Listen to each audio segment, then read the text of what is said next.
नमस्कार दोस्तों। तो चलिए दोस्तों, आज हम जानकारी करेंगे रेलवे में उपयोग होने वाले मीटर्स। सभी मीटर्स के बारे में जनरली हम जानकारी प्राप्त करेंगे, तो वीडियो थोड़ा लंबा होगा लेकिन मोस्ट इम्पॉर्टेंट वीडियो रहेगा दोस्तों। तो इसको बिल्कुल आप स्किप ना करें, ठीक है।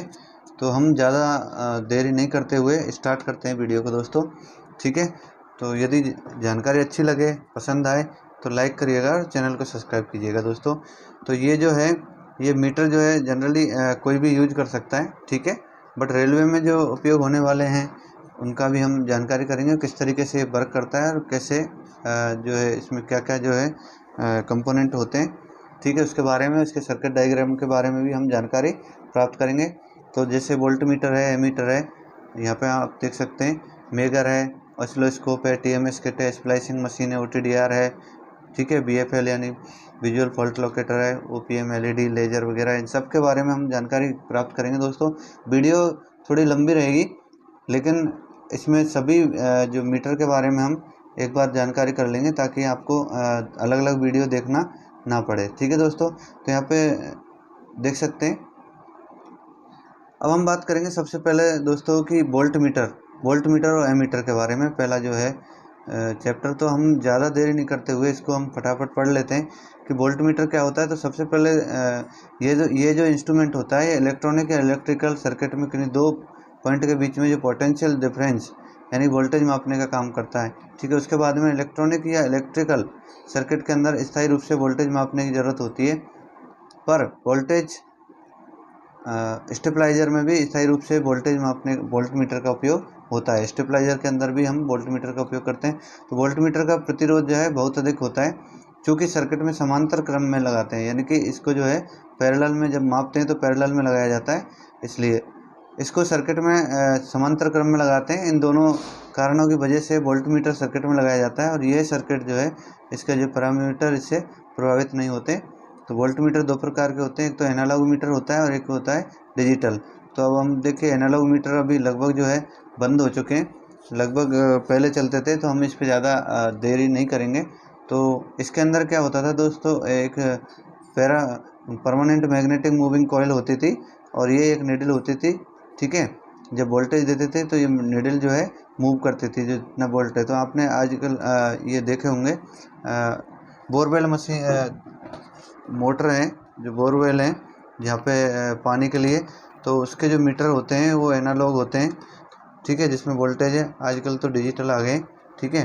पर ज़्यादातर जो है 440 वोल्ट वाले जो 3 फेज़ की मोटरें होती हैं, उनके जो ज़्यादातर आप देखते होंगे, ये पानी के लिए जो है उपयोग की जाती है। खेतों में जो है पानी के लिए जो जहाँ पे यूज़ किए जाते हैं, ठीक है, जो स्टार्टर में लगे रहते हैं ये मीटर, ठीक है। तो इस टाइप के एनालॉग मीटर होते हैं, आप देख सकते हैं, और इस पे बिल इस टाइप का जो है सिंबल रहता है ये, ठीक है। तो ये था एनालॉग मीटर। अब हम चलते हैं डिजिटल मीटर। ये इसकी एक्यूरेसी रहती है दोस्तों, तो इसके बारे में हम ज़्यादा देरी नहीं करेंगे। अब मेन चीज़ है, अभी क्या है, डिजिटल मीटर का ज़माना है। तो डिजिटल मीटर जो है किस प्रकार का होता है और कैसे वर्क करता है उसके बारे में देखते हैं। डिजिटल मीटर यानी डिजिटल वोल्ट मीटर, ये मीटर डिजिटल तकनीक पर आधारित है और इसमें पहले इनपुट वोल्टेज को आवश्यकता अनुसार अटेन्यूएटर से कम किया जाता है, और इसके बाद में अगर वोल्टेज AC है तो पहले रेक्टिफायर का उपयोग किया जाता है और उसको DC वोल्ट में परिवर्तित किया जाता है। अगर इनपुट वोल्टेज DC है तो अटेन्यूएटर से कम करके, ठीक है, वोल्टेज को सीधा ही ADC यानी एनालॉग से डिजिटल कन्वर्टर में दिया जाता है। तो ADC से डिस्प्ले में वोल्टेज दिया जाता है और रीडिंग प्राप्त होती है। तो इस तरीके से आप देख सकते हैं, ये नीचे जो है सर्किट डायग्राम बना हुआ है इसका, कि यहाँ से अगर जब इसके अंदर की सर्किट की बात कर रहे हैं दोस्तों ये, ठीक है, PCB के अंदर क्या होता है कि AC वोल्टेज यदि आपको मापना है तो यहाँ पे एक रेजिस्टेंस लगा रहता है, ठीक है। और फिर उसके बाद में क्या है, एक रेक्टिफायर सर्किट लगी रहती है और यहाँ से सीधा एनालॉग से डिजिटल करके और डिजिटल डिस्प्ले करवा दिया जाता है। और यहाँ जो है केवल रेक्टिफायर की ज़रूरत नहीं, क्योंकि DC वोल्टेज माप रहे हैं तो DC वोल्टेज ये यहाँ से वोल्टेज कम करके और डायरेक्ट जो है डिस्प्ले करा दिया जाता है। अब आता है अमीटर। अमीटर में क्या होता है, ये वो तो पैरेलल में कनेक्ट करते हैं दोस्तों वोल्टेज मीटर को, इसको जो है सीरीज में कनेक्ट किया जाता है, तब जाके आप जो है वोल्टेज प्राप्त कर सकते हो, यानी एम्पियर एंड करंट देख सकते हो, ठीक है। तो ज़्यादातर जो आप देखेंगे क्लैंप ऑन मीटर जो है ये एमीटर होता है और इससे जो है लाइव सर्किट में करंट जो है माप सकते हैं दोस्तों। तो किसी सर्किट में करंट का मान पता करने के लिए एमीटर का उपयोग करते हैं और इसको सर्किट में हमेशा सीरीज में लगाया जाता है।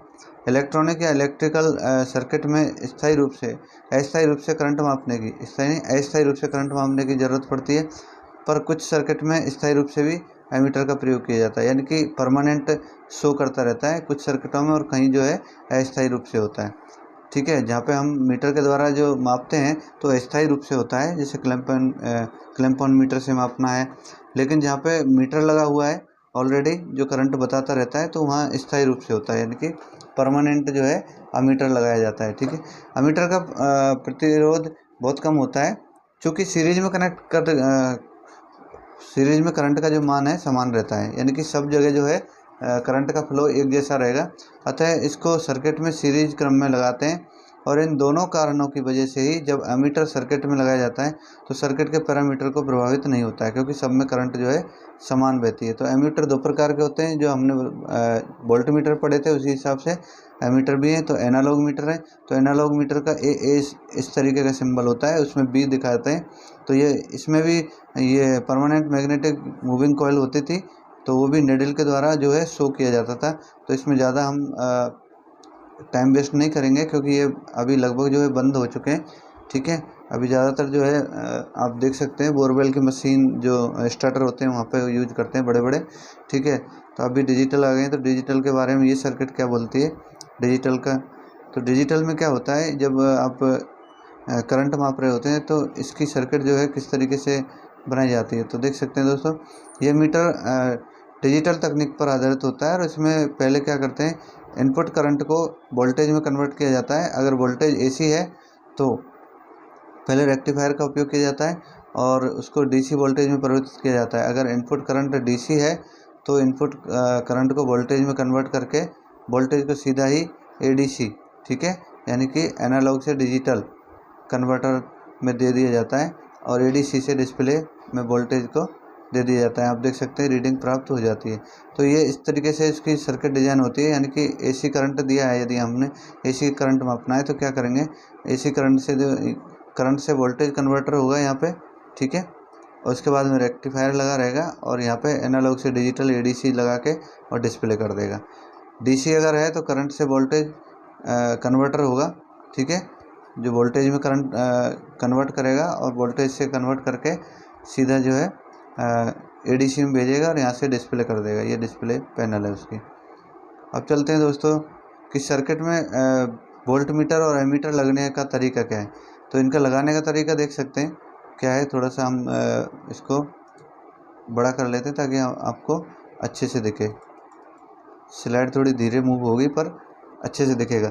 तो सर्किट में वोल्ट मीटर और एमीटर लगाने का तरीका क्या है, एमीटर को सीरीज में लगाना चाहिए और वोल्ट मीटर को समांतर क्रम में लगाना चाहिए। तो ये आप हमेशा ध्यान रखें कि जब अगर एमीटर लगा रहे हैं, ठीक है, यानी कि करंट माप रहे हैं, तो हमेशा सीरीज में करंट मापा जाता है, ठीक है, और वोल्टेज जो है वोल्टेज को आप पैरेलल में माप सकते हैं, यानी समांतर क्रम में जो है माप सकते हैं। तो ये हमेशा ध्यान रखिए, वोल्टेज वोल्टेज और करंट का अगर मेजर कर रहे हैं तो करंट जो है सीरीज में मापेंगे और वोल्टेज जो है पैरेलल में। एमीटर और वोल्टमीटर की रेंज सर्किट में करंट और वोल्टेज से ज़्यादा होनी चाहिए। तो जब आप माप रहे हैं किसी भी मीटर में, तो आप जो भी वोल्टेज माप रहे हैं, मान के चलो 230 वोल्ट है तो आप 600 पर रख के मापिए। एसी वोल्ट है तो ठीक है, ये 48 वोल्ट है तो 200 पे रख के मापिए। मीटर में मैं आपको मीटर की रेंज बताऊंगा। तो आप हाई रेंज पे रख के मीटर्स के जो भी पैरामीटर्स हैं वो आप माप सकते हैं, लेकिन आपको पता होना चाहिए कि इसका करंट कितना है, इसका वोल्टेज कितना है लगभग, ठीक है, अन्यथा मीटर जो है ख़राब हो सकते हैं। तो आप देख सकते हैं ये बैटरी है, ठीक है, तो ये बैटरी है और बैटरी के साथ में ये ग्राउंड है, ये ग्राउंड कर दिया। यहाँ एक फ्यूज लगाया है और फ्यूज लगा के यहाँ हमने पैरेलल में एक वोल्ट मीटर जो है कनेक्ट कर दिया है, एक रेजिस्टेंस लगा हुआ है, ठीक है, रजिस्टर लगाया है और वोल्ट मीटर जो है ये पैरेलल में कनेक्ट किया है। यहाँ एक एलईडी लगाई है हमने, ठीक है, एलईडी डायोड और इसके ही जो सीरीज में जो है एमीटर लगाया है। तो आप देख सकते हैं वोल्ट मीटर और एमीटर को कनेक्शन किस तरीके से होता है। तो जब भी आप कनेक्शन करते हैं किसी चार्जर वगैरह में तो किस तरीके से लगाते हैं, तो आप देख सकते हैं ये जो लगता है सीरीज में लगता है और ये पैरेलल में, ठीक है। ये एक थोड़ा सा सर्किट था इसके बारे में। अब चलते हैं दोस्तों आगे। अब एनालॉग और डिजिटल मल्टीमीटर, ठीक है। तो ये क्या है, तो मल्टीमीटर ये एक ऐसा मीटर है जिसमें करंट, वोल्ट करंट और रेजिस्टेंस के अलावा डायोड, ट्रांजिस्टर आदि, यानी मल्टीमीटर के बारे में बात कर रहे हैं, है ना, आदि को भी चेक कर सकते हैं। तो मल्टीमीटर दो प्रकार के होते हैं, एक एनालॉग मल्टीमीटर और एक डिजिटल मल्टीमीटर। तो मल्टीमीटर से एक तो होता है कि वोल्टमीटर से वोल्टेज माप सकते हैं वोल्टमीटर के द्वारा, और एम्पियर मीटर से करंट माप सकते हैं, ठीक है, एम्पियर। बट अब एक मल्टीमीटर है, जो मल्टीमीटर से हम क्या है रेजिस्टेंस वगैरह माप सकते हैं दोस्तों, डायोड है, रेजिस्टेंस है, ट्रांजिस्टर है, ये सारी चीज़ें जो चेक कर सकते हैं। तो वोल्टेज मीटर, अब इसमें दो प्रकार के होते हैं, एनालॉग मीटर होता है, एक डिजिटल मीटर होता है, ठीक है। तो एनालॉग मीटर तो अभी लगभग जो है बंद हो चुके हैं। तो मैं खाली आपको इसका थोड़ा सा बता देता हूँ। ये देख सकते हैं इस टाइप के मीटर जो है एनालॉग मीटर होते थे, ठीक है। तो यहाँ देख सकते हैं एसी वोल्टेज पोर्ट है और ये जो है डीसी वोल्टेज पोर्ट है। तो आपको यहाँ पे इस टाइप की जो है पिन लगानी पड़ती थी। ये डीसी करंट के लिए है, तो यहाँ रेंज लिखी हुई है, तो यहाँ पे भी आपको पढ़ना आना चाहिए। और यहाँ पे जो रेजिस्टेंस के लिए है, ठीक है, 10 के से लेके 1 मिली ओम तक, ठीक है। और यहाँ ये कॉमन पोर्ट है, और यहाँ जो है डीसी एडजस्टमेंट के लिए है, यहाँ से एडजस्ट कर सकते हैं, ठीक है, ओम वगैरह के लिए। तो ये था एनालॉग मीटर जिसमें एम्पियर करंट दोनों थे। आप ये देख सकते हैं रोटरी स्विच वाला एनालॉग मल्टीमीटर। तो ये रोटरी स्विच वाला है दोस्तों, आप देख सकते थे पहले ये चलते थे, अभी किसी के पास हो तो आप देख सकते हैं यहाँ पे सारी जो है पैरामीटर दिए हुए हैं दोस्तों। तो आप देख सकते हैं यहाँ वोल्टेज रेंज दी हुई है, यहाँ ओम यानी कि अगर आप रेजिस्टेंस वगैरह मापना चाहते हैं तो ये दिया हुआ है, ठीक है, करंट मापना चाहते हैं। लेकिन इसका ध्यान रखें, ये जो ये प्रोब लगी हुई है वो भी आपको रेड पे रेड और ब्लैक पे ब्लैक लगाना जरूरी है। करंट के लिए यहाँ पे लगाएंगे आप 10 एम्पियर करंट के लिए, और तब यहाँ पे जो वोल्टेज की निडल जो शो होगी वोल्टेज या करंट की, तो आप यहाँ से मेजर कर सकते हैं दोस्तों। तो ये था। अब हम जानते हैं डिजिटल मल्टीमीटर के बारे में। तो जनरली सबको ही अभी डिजिटल मल्टीमीटर के बारे में जो है जानकारी होनी चाहिए। तो किस तरीके से जो है डिजिटल मल्टीमीटर से जो रीडिंग लेते हैं उसकी जानकारी हम आपको दे देते हैं अच्छे से। तो डिजिटल मल्टीमीटर में मापे जाने वाली राशि जो होती है, वोल्टेज होता है, करंट होता है, उसका प्रतिरोध यानी कि रेजिस्टेंस होता है। इनका मान डिस्प्ले या एलईडी या एलसीडी पर प्रदर्शित होता है। या तो एलईडी टाइप होगा डिस्प्ले उसकी, या एलसीडी टाइप डिस्प्ले होगी, उस पर जो है शो हो जाता है। इस मीटर से मापे जाने वाली राशियां हैं, जैसे कि एसी डीसी वोल्टेज मापना है, एसी डीसी करंट मापना है, कंटिन्यूटी और प्रतिरोध यानी कि वोल्टेज, दूसरा है डायोड या टेम्परेचर या कैपेसिटर या ट्रांजिस्टर। इस तरीके के जो है ये सारे कंपोनेंट हैं, उनके पैरामीटर हम माप सकते हैं। डिजिटल मल्टीमीटर में दो लीड होती है, एक लाल और काली होती है, और लीड को हमेशा कॉमन टर्मिनल यानी CO जहाँ लिखा है वहाँ पे लगाते हैं। कौन सी जो कॉमन लीड है यानी ब्लैक वाली, और लाल लीड को हम आवश्यकता अनुसार वोल्टेज या करंट पर लगा देते हैं, करंट पोर्ट पर, जहाँ पे 10 एम्पियर या मिली एम्पियर पर लिखा होता है, ठीक है। तो यहाँ पे दिखाया गया है। तो लाल लीड को सामान्यतः पॉजिटिव लीड और काली लीड को नेगेटिव लीड हम कहते हैं दोस्तों। तो आप देख सकते हैं ये जो मीटर है दोस्तों, ये DC voltmeter voltage, DC voltage तो लिखा है। तो डीसी वोल्टेज की रेंज यहाँ से देख सकते हैं, ये जो है ये डीसी वोल्टेज की। तो डीसी वोल्टेज यहाँ पे जो है 2 वोल्ट यानी कि 2000 मिली वोल्ट का मतलब 2 वोल्ट है, यहाँ 2000 लिखा हुआ है। तो इस तरीके से आप 20 वोल्ट यहाँ पे है, ठीक है, और यहाँ पे 200 वोल्ट है। तो इस तरीके से वोल्टेज का ये जो है यहाँ लिखा हुआ है डीसी वोल्टेज, तो ये चिन्ह भी बना हुआ है, आप देख सकते हैं। और इधर जो होता है वो एसी वोल्टेज, ये ऑफ का होता है, टर्न ऑफ। जब आप ऑफ कर दोगे तो ये जो स्विच है यहाँ से जो रोटरी स्विच है, इसको खिसका के आप इस पर लेके आओगे तो ये मीटर जो है ऑफ हो जाएगा। और ये LCD टाइप की डिस्प्ले है, ठीक है, यूजिंग द मल्टीमीटर। तो LCD टाइप की डिस्प्ले है, यहाँ पे डिस्प्ले हो जाता है वोल्टेज वगैरह जो भी है, ठीक है। अब देखते हैं ये AC का चिन्ह इस प्रकार का होता है। मैं थोड़ा सा और ब्रॉड करूं, काफ़ी वो हो जाएगा क्योंकि नीचे की चीज़ें देखेंगे नहीं। तो आप देख सकते हैं यहाँ जो है वो AC का जो सिंबल बना हुआ है और वोल्टेज लिखा है। तो AC वोल्टेज हम माप सकते हैं। तो यहाँ देखिए दोस्तों, यहाँ 1000 वोल्ट लिखा हुआ था, ठीक है, और यहाँ 700 वोल्ट जैसा है, जो भी है 600 या 700 वोल्ट जैसा है। तो यहाँ पे ये वोल्टेज है AC का। तो AC के हमारे जो घरों में जो उपलब्ध होती है जो मेनली एसी 230 से ऊपर ही होता है, तो हमको 600 या 700 जो भी है इसमें आपको रख के एसी मेजर करना होता है।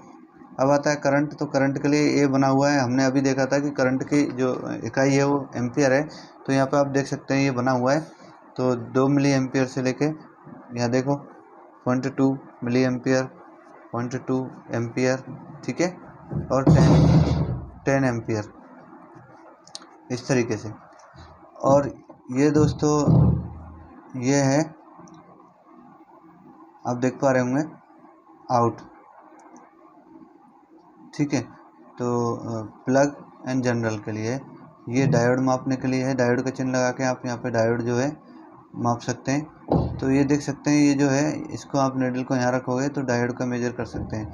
डायोड के अंदर जो है उसमें भी नेगेटिव पॉजिटिव टाइप की पोलरिटी होती है, एनोड और कैथोड, ठीक है, जिसको बोल सकते हैं। तो आप जो कैथोड वाली है नेगेटिव लीड पे ये रखेंगे ब्लैक वाली, और एनोड लीड जो होती है उसको आप इस पे लगेंगे, रिंग साइड में इसको रखेंगे, और जो विदाउट रिंग है वहाँ पे इसको रखेंगे लाल लीड को। तो यहाँ पे रीडिंग जो है 100 होनी चाहिए, ठीक है, 300 से 500 के बीच में।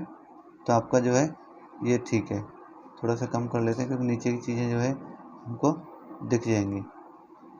तो ये जो है ब्लैक इन सॉकेट है और ये रेड वाला है। और इधर आप देख सकते हैं, तो यहाँ पे जो है रेजिस्टेंस मापने का है। तो रेजिस्टेंस आप यहाँ से देख सकते हैं, ठीक है, ये ओम में रेजिस्टेंस है। यहाँ कंटिन्यूटी का भी बना हुआ है। तो यहाँ पे दो चीज़ होगी, डायोड माप सकते हैं और कंटिन्यूटी माप सकते हैं। यहाँ 200 ओम, 2000 ओम, ठीक है, 20 किलो ओम, यहाँ 200 किलो ओम, और यहाँ 2000 किलो ओम। इस तरीके से आप जो है इसकी रीडिंग ले सकते हैं। तो ये था मल्टीमीटर के बारे में एक जानकारी। अब देख सकते हैं कि मल्टीमीटर के अंदर जो चिन्ह आते हैं उसको किस तरीके से पहचानें, या किस चीज़ का किस तरीके का चिन्ह होता है। तो मल्टीमीटर में उपयोगी सिंबल्स, तो सिंबल्स के बारे में जानकारी प्राप्त करें दोस्तों। सिंबल जैसे एसी का सिंबल ये होता है, डीसी का सिंबल ये होता है, ठीक है, हर्ज का ये होता है, प्लस पॉजिटिव ये होता है, और नेगेटिव का ये चिन्ह होता है, ओम्स का ये होता है, डायोड का इस तरीके का होता है, और ऑडिएबल जो कंटिन्यूटी है ये चिन्ह होता है। तो मीटर के अंदर जो चिन्ह जो शो किए गए हैं, ठीक है, उनके बारे में हम जानकारी प्राप्त कर रहे हैं। तो मीटर के अंदर इस टाइप के चिन्ह दिखें तो वो किस चीज़ का है वो आप देख सकते हैं। तो ये जो ग्राउंड का है ये कैपेसिटर का चिन्ह है, और ये माइक्रोफेराड, ठीक है, और ये है माइक्रो का, और ये मिली वोल्ट का, मिली का, ठीक है, ये मेगा का है, एम यदि लिखा है तो, और ये के यानी किलो का है, और ओ एल लिखा आता है तो ओवरलोड का है। इस तरीके से ये जो है सिंबल है, इनसे आप पहचान सकते हैं कि किसका क्या महत्व है और क्या काम है। अब देखते हैं दोस्तों वोल्टेज मापने की विधि। तो वोल्टेज मापने की विधि मैं सीधा सीधा समझा देता हूँ, और यहाँ पे सब चीज़ लिखी हुई है, तो मैं ज़्यादा देरी नहीं करूँगा। तो देखिए, मान के चलो हमको वोल्टेज मापना है मीटर से। तो ये देख सकते हैं यहाँ डीसी वोल्टेज, 9 वोल्ट डीसी। तो देखिए पॉजिटिव नेगेटिव दो लिखे हैं, ये पॉजिटिव है ये नेगेटिव है। तो लाल लीड जो है हमने पॉजिटिव पे लगाई है, और नेगेटिव पे कौन सी, नेगेटिव पे लगाई हमने काली लीड। तो यहाँ वोल्टेज शो हो रहा है, तो यहाँ पे हमने वोल्टेज पे ये जो है मीटर रखा हुआ है, ठीक है, वोल्टेज पे रखा है क्योंकि यहाँ डीसी का बताया हुआ था। तो डीसी पोर्शन में इधर भी देख सकते हैं डीसी। तो ये 9 वोल्ट है, तो हमने 20 वोल्ट पर रख के इसको मेजर कर लिया है, ठीक है। तो यहाँ समझ में आ गया। अब एसी वोल्ट के बारे में यहाँ पे, तो एसी वोल्ट मापने के लिए दोस्तों, तो आप देख सकते हैं यहाँ पे एसी में स्विच ऑन किया। स्विच ऑन करने के बाद में मैंने बोला कि घरों में जो उपलब्ध एसी है या कहीं पे ऑफिस में भी, तो वो 230 से ऊपर होती है। तो हमको क्या है, यहाँ जो रेंज है 700 या 600, उससे उस रेंज पर रख के हम मीटर जो यानी कि मेजर कर सकते हैं मीटर के अंदर। तो यहाँ डिस्प्ले होगा। तो यहाँ जो अभी अवेलेबल एसी है वो 198 आ रहा है। तो ये समझ में आ गया दोस्तों किस तरीके से हमको वोल्टेज मेजर करना है। तो यहाँ पे भी दिखाया हुआ है एक बैटरी लिए, ठीक है। अब करंट मापने की विधि, तो करंट कैसे मापते हैं। तो करंट मापने के लिए दोस्तों, जैसे मान के चलो ये बैटरी का करंट मापना है।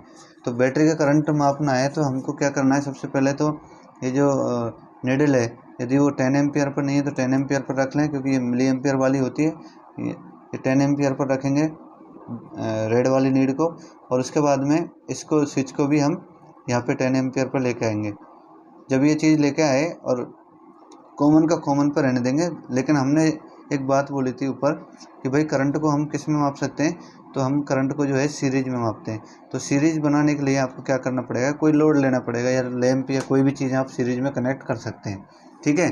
तो आप देख सकते हैं यहाँ पे एक बैटरी लगाई हुई है जिसमें प्लस माइनस वोल्टेज लिए हुए हैं, तो ये प्लस है और ये माइनस है। और फिर आप देख पा रहे होंगे यहाँ पे ये माइनस को जो है इस सीरीज के द्वारा कनेक्ट किया हुआ है। तो जैसे एक बल्ब का एक वायर इस पे लगाया, दूसरा वायर मीटर पे लगाया, तो लैंप जो है ग्लो करेगा और हमारा यहाँ पे जो है रीडिंग शो होगी, ठीक है, कि कितना करंट जो है ये ले रहा है, ठीक है, यानी बैटरी से। तो ये था करंट मापने की विधि, ठीक है। अब हम रेजिस्टेंस का यदि मापना है तो रेजिस्टेंस मापने के लिए आप पैरेलल में रेजिस्टेंस माप सकते हैं दोस्तों, ठीक है, यानी पैरेलल में ही मापना होता है रेजिस्टेंस को। तो आप ऐसे आप दोनों प्रोब को लगाइए और यहाँ पे आपको जो है प्रोब ओम या रेजिस्टेंस पर रखनी पड़ेगी, लेकिन इसकी वैल्यू के अनुसार आपको जो है निडल रखनी पड़ती है, ठीक है, जो भी है इसकी वैल्यू उस हिसाब से आप इस पर सेलेक्ट करोगे रोटरी स्विच को और इसकी वैल्यू बताइए। आप सेलेक्ट कर करके जो है वैल्यू देख सकते हैं दोस्तों उसमें, ठीक है। तो इस तरीके से अब हमको इफ ये conductive path in the form the multimeter will beep, ठीक है, इस तरीके से देखो ये बीप के लिए जब आपको कोई कंटिन्यूटी मापनी होती है, मीटर को देखना होता है कि मीटर पे कंटिन्यूटी पे रखना है पहले तो, और कंटिन्यूटी पे रख के इस टाइप का ऑडिएबल कंटिन्यूटी जो होती है बजर उस पर रखना है, और रखने के बाद में आप इसको दोनों प्रोब को शॉर्ट करना है या किसी भी चीज़ को देखना है आपको कि वायर है या कोई भी है, तो यहाँ पे बजर बजेगा, इसका मतलब इसकी कंटिन्यूटी बराबर है। हो सकता है ये वायर ही हो और वायर को हमने लगाया और पता चला कि वायर ब्रेक के बीच में से, तो यहाँ पे कुछ नहीं आएगा, ठीक है। और जब यदि वायर अगर ठीक है तो यहाँ पे बीप की आवाज़ आएगी, यानी कंटिन्यूटी दिखाएगा, 0 0 आएगा, कुछ शो होगा। अब चलते हैं दोस्तों मेगर। तो मेगर जो है, मेगर का काम क्या है, तो ये हमारे पास एक मीटर रहता है, मेगर मीटर, ठीक है, ये जो है अपने रेलवे में उपयोग होता है। और इसका काम क्या है दोस्तों, मेजरिंग करना, मेगर से मेजरिंग करते हैं। और मेजरिंग यानी कि इंसुलेशन टेस्ट करते हैं, किसका, केबल के कंडक्टर का, कि कहीं उसका इंसुलेशन वीक तो नहीं हो गया, कहीं जो वोल्टेज है वो डिस्टर्ब तो नहीं हो रहे हैं, कहीं इंड्यूस वोल्टेज का प्रभाव तो नहीं पड़ रहा है, इस तरीके से। तो मेगर का काम क्या है कि विद्युत सिग्नल वाले जो तार में इंसुलेशन का उपयोग किया जाता है, जिससे एक तार से किसी दूसरे तार या अर्थ में सिग्नल लीक हो जाए, और है ना, और तार के ऊपर जंग भी नहीं लगे। अगर अलग कलर के इंसुलेशन से तार की पहचान भी होती है। सामान्यतः किसी तार के ऊपर लगे इंसुलेशन का प्रतिरोध बहुत ज़्यादा है, मेगा ओम में होता है, लेकिन कई कारणों से, जैसे केबल में पानी आ गया, पानी जाने या जॉइंट खराब होने की वजह से, या केबल के कटने से कभी कभी इंसुलेशन प्रतिरोध जो है कम हो जाता है। तो इस इंसुलेशन प्रतिरोध को मापने वाले जो मीटर का नाम ही क्या है, मेगर है। तो मेगर एक प्रकार का क्या है, ओम मीटर है, ठीक है। और इसका जो उपयोग है 1 मेगा ओम से अधिक रेजिस्टेंस ज्ञात करने के लिए किया जाता है। ये एक पोर्टेबल यंत्र है दोस्तों, ठीक है, जो केबल का इंसुलेटर प्रतिरोध मापने के काम आता है। मेगर 50 वोल्ट से लेकर 500 वोल्ट डीसी तक की रेंज में आते हैं। मेगर दो प्रकार के होते हैं, एक तो एनालॉग मेगर। तो इस प्रकार के मेगर में एक जनरेटर टाइप होता है, जनरेटर होता है जिसको क्लॉकवाइज घुमाना पड़ता है, ठीक है, क्लॉक घुमाने से फिक्स डीसी वोल्टेज वायर में जाती है। और इसमें लाइन और अर्थ के 2 पोर्ट होते हैं जिसमें लीड लगी होती है, ठीक है। और एनालॉग मीटर में एक डायल और एक सुई होती है। 6 कॉर्ड केबल के लिए 100 वोल्ट मीटर का उपयोग करते हैं। किसी ट्विस्टेड पेयर केबल में सिग्नल एक कंडक्टर से दूसरे कंडक्टर में लीक हो जाता है। सिग्नल किसी भी कंडक्टर यानी दोनों में से अर्थ में लीक हो जाता है। अतः पेयर को चेक करने के लिए दोनों तार यानी लिम्ब 1 L1 और L2, ठीक है, L से मतलब लिम्ब है, तो इससे अर्थ के बीच और दोनों कंडक्टर L1 L2 के बीच इंसुलेशन प्रतिरोध मापते हैं। तो ये था दोस्तों, ये जनरेटर टाइप था, ठीक है, एनालॉग टाइप मीटर था। तो इसमें किस तरीके से बताया गया है कि लिम्ब 1 और लिम्ब 2 तो हमने यहाँ कनेक्ट कर दिया है। तो और फिर जनरेटर घुमाएंगे तो यहाँ पे ओम जो है शो होगा, आप देख सकते हैं। दूसरा तरीका ये, एक तो हमने क्या है कि दोनों तारों के बीच में इसका जो है इंसुलेशन टेस्ट किया है, ठीक है, मेगर द्वारा मेजरिंग किया है। अब दूसरा है कि हमने एक लिम्ब लिया है। एक लिम्ब का मतलब है कि यानी हमने एक कंडक्टर को लिया है और एक कंडक्टर को लेने के बाद में हमने दूसरी तरफ क्या है, अर्थ को कनेक्ट कर दिया है। तो अर्थ के साथ में भी देखना पड़ता है कि कहीं यहाँ तो लीकेज नहीं हो रहा है, यानी अर्थिंग के साथ में कुछ लीकेज तो नहीं हो रहा है इस तरीके से। अब नेक्स्ट चलते हैं दोस्तों, ये कि दूसरा जो है लिम्ब 2 को भी हम बारी बारी से इस तरीके से कर सकते हैं। तो इस तरीके से हम माप सकते हैं इसको, L1 और L2। अब चलते हैं, देखिए उपरोक्त प्रकार से LE1 यानी लिम्ब 1 और अर्थ के साथ में, और लिम्ब 2 और अर्थ के साथ में, और LL के साथ में। तो दोनों तरीके से हम जो है इसको L1 L2 को टेस्ट करने के बाद अगर सभी रीडिंग 5 मेगा ओम से अधिक आती है तो कंडक्टर की कंडीशन अच्छी है, और अगर रीडिंग 2 मेगा ओम से कम आती है तो कंडक्टर फॉल्टी है दोस्तों। तो इस तरीके से इसका जो है। अब आते हैं डिजिटल मेगर के बारे में। तो थोड़ा सा इसको मिनिमाइज कर लेते हैं, थोड़ा कम कर लेते हैं। तो डिजिटल मेगर क्या होता है? तो डिजिटल मेगर में डिजिटल डिस्प्ले होता है, इसमें पावर के लिए बैटरी का उपयोग किया जाता है, और इसमें एक रेंज स्विच ऑन ऑफ की होती है। ऑन ऑफ स्विच, एक तो रेंज स्विच होती है, एक ऑन ऑफ स्विच होती है, टेस्ट स्विच होती है, मल्टीपल डीसी वोल्टेज सेलेक्ट करने का भी प्रावधान इसमें होता है दोस्तों। ठीक है, तो इस टाइप का जो है मेगर मीटर है डिजिटल, ये फ्लक कंपनी का है दोस्तों, बहुत ही महंगा और अच्छा मीटर आता है ये फ्लक का। ठीक है, तो आप देख सकते हैं मीटर। अब चलते हैं इसकी विधि के बारे में। तो डिजिटल के बारे में हमको अच्छे से पढ़ लेना है, क्योंकि ज़्यादातर जो पूछे जाने वाले क्वेश्चन है इसी से आते हैं। ठीक है, तो डिजिटल मीटर से इंसुलेशन रेजिस्टेंस टेस्ट करने के लिए मीटर के रेंज स्विच को 50 वोल्ट से या 1000 वोल्ट डीसी के बीच में सेट करते हैं। ठीक है, यहाँ पे हम जब सेट करते हैं तो किसमें 50 या 50 वोल्ट या 1000 के बीच में। उसके बाद में इंसुलेशन प्रतिरोध के लिए लाल लीड इंसुलेशन पोर्ट में और काली लीड कॉमन पोर्ट में लगाते हैं। यहाँ जब मीटर में लगाते हैं तो लाल लीड जहाँ से ये इसमें लगाएंगे और ये ब्लैक लीड इसमें लगाएंगे। LE1 यानी कि अब हमको लिम्ब 1 और अर्थ के साथ में टेस्ट करना है, लिम्ब 2 और अर्थ के साथ में, और लिम्ब 1 लिम्ब 2 के साथ में हमको ये जो है काली लीड को अर्थ पर लगाएं। ये आप दिखा हुआ है कि LE1E LE2E के लिए लाल लीड को L1 L2 पर और काली लीड को अर्थ पर लगाएं। ठीक है, L1 L2 को टेस्ट करने के लिए लाल लीड को L1 और काली लीड को L2 पर लगाएं और रीडिंग नोट करें। इस तरीके से आप इसको लगा सकते हैं। दूसरा कि अगर सभी रीडिंग 5 ओम से अधिक आती हैं तो कंडक्टर की कंडीशन जो है अच्छी है, और अगर रीडिंग 2 ओम से कम आती है तो कंडक्टर दोस्तों फॉल्टी है। ये समझ में आ गया होगा। ऑसिलेटर, ये वैसे जनरली जो है इसका उपयोग हम नहीं करते हैं इसका। ठीक है, लेकिन आपको क्वेश्चन आए तो उसके लिए हम पढ़ लेते हैं कि ऑसिलोस्कोप का काम क्या है। तो ऑसिलोस्कोप एक इलेक्ट्रॉनिक उपकरण है जो किसी वोल्टेज को समय के सापेक्ष या किसी वोल्टेज के सापेक्ष यानी ग्राफ ट्रेस के रूप में प्रदर्शित करता है। विभिन्न संकेतों को देखने से सर्किट के काम करने के बारे में जानकारी मिलती है। यह इलेक्ट्रॉनिक्स में उपयोग होने वाला सर्वाधिक उपयोगी उपकरण में से एक है। तो इलेक्ट्रॉनिक सर्किट के अंदर ये उपयोग होता है दोस्तों, ये ऑसिलोस्कोप। ठीक है, तो यहाँ से इनपुट सिग्नल देते हैं, यहाँ एम्पलीफाई करता है। ठीक है, और यहाँ पे रजिस्टर लगाया हुआ है। ठीक है, ये मेमोरी है, ये एनालाइजर सर्किट है। ठीक है, वेव फॉर्म में कंस्ट्रक्शन है, और वर्टिकल जो है प्लेट लगी हुई है, और ये जो है CRT है, कैथोड रे ट्यूब। ठीक है, हॉरिजेंटल प्लेट, और उसके बाद में हॉरिजेंटल एम्पलीफायर और टाइम बेस और ट्रिगर क्लॉक। इस तरीके से ये ऑसिलोस्कोप जो है काम करता है। अंदर की सर्किट इस तरीके से है दोस्तों। ज़्यादा हम इसके बारे में डिटेल में पढ़ने के बजाय नेक्स्ट आगे का जो है वो पढ़ते हैं, क्योंकि काफ़ी टाइम हो जाएगा कि इसके बारे में। और ऐसा है तो मैं इसके लिए अलग से आपको वीडियो जो है बना देंगे। अब ऑसिलोस्कोप में सिग्नल देने की विधि आप देख सकते हैं किस तरीके से सिग्नल दिया जाता है। ये इसके सारे जो है वो है कंपोनेंट, तो इसके ऊपर एक अलग से बना देंगे। ऐसा है तो आप हमको मैसेज करके बताइएगा। ये पूरा जो है इसका चैप्टर है।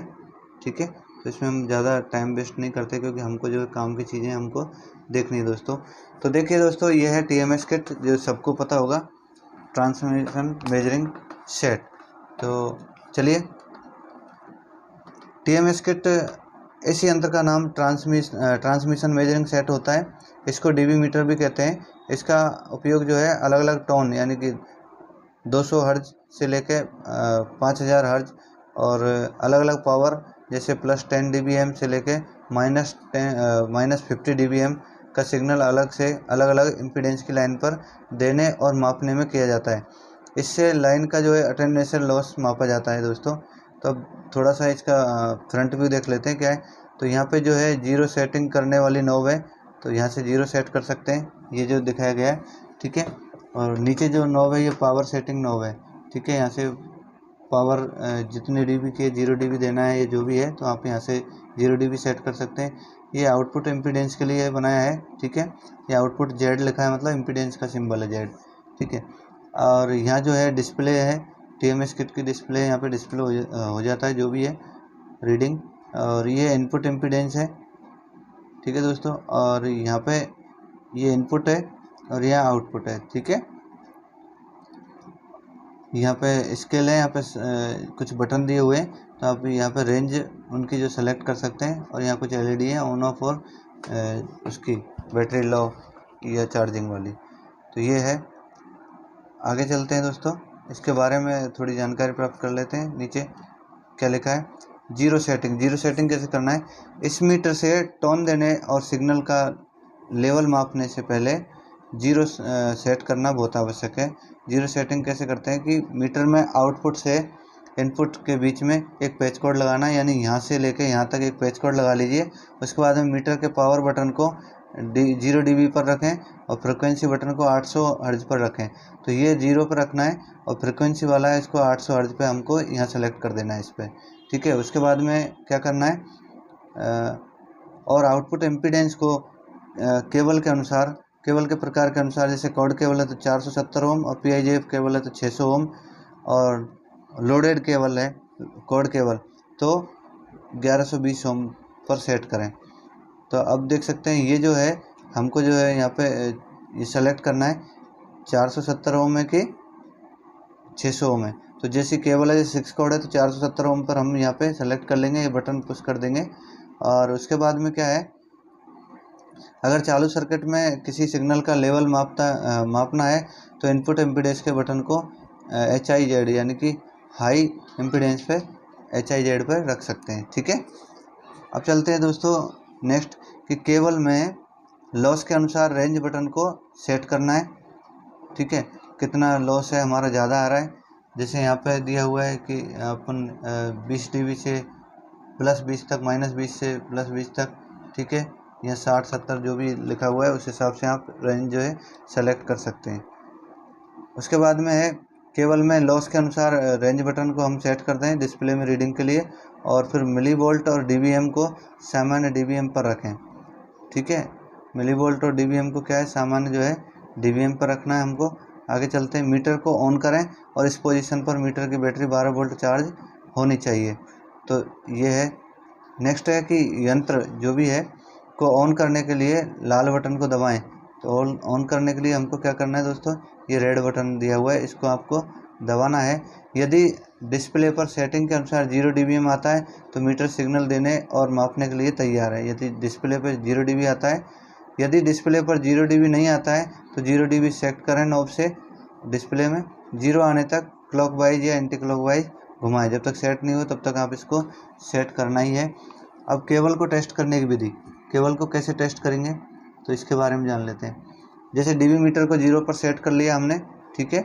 उसके बाद में ये देख सकते हैं 10 किलो है ना, 10 किलोमीटर 6 कॉर्ड अनलोडेड केबल हमको मापना है, ठीक है। इसके बारे में देखें, केबल के पैरामीटर के अनुसार DB मीटर में इनपुट इम्पीडेंस और आउटपुट इम्पीडेंस सेट करना है। क्या करना है, इनपुट और आउटपुट इम्पीडेंस जो हमने बताया केबल के अनुसार, तो 6 कॉर्ड केबल है तो 470 इम्पीडेंस हमने सेट कर लिया है। केबल पैर के एक सिरे को आउट यानी लाल रंग में कनेक्ट करें, तो इधर हमको यहाँ करना है केबल के एक सिरे को, और केबल के दूसरे सिरे को इन करना है काले रंग में, तो दूसरा सिरा जो है यहाँ पे इन कर देना है, कनेक्ट कर देना है। रीडिंग नोट करें और रेफरेंस रीडिंग से तुलना करें। तो ये रीडिंग है -6.3 dBm, तो ये रीडिंग जो है क्लियर आ रही है, यानी 10 किलोमीटर की केबल है, ठीक है। तो 1 किलोमीटर का हमारा जो है ना -63 dB पर किलोमीटर आता है, ठीक है। तो ये हमारा जो है 6.3 dBm जो है यहाँ पे बताया है। अब हम यहाँ अगर मेजर करते हैं तो देखते हैं, आप देख सकते हैं यहाँ पे कि लोडेड केबल है यदि 6 कॉर्ड या 4 कॉर्ड, तो इसका जो कंडक्टर होता है 0.9 mm होता है और जिसका लॉस होता है पर किलोमीटर 0.25 dB पर किलोमीटर। और अनलोडेड केबल है तो हमने अनलोडेड केबल ली है, 10 किलोमीटर के केबल का मापा है, 0.9 mm की केबल है जिसका जो होता है 0.63 dB पर किलोमीटर होता है। तो 0 पॉइंट, यहाँ पे 0 नहीं है, यहाँ क्या है -6.3 dB आ रहा है। तो किसका, इसका मतलब है कि 63 dB है तो 10 किलोमीटर है, तो इसका एकदम एक्यूरेट रीडिंग जो है मिल रही है। PIGF केबल की बात करें स्विच बोर्ड केबल की, तो 0.9 mm का इसका डायमीटर होता है कंडक्टर का, और इसका जो लॉस है वो 1.4 dB पर किलोमीटर होता है।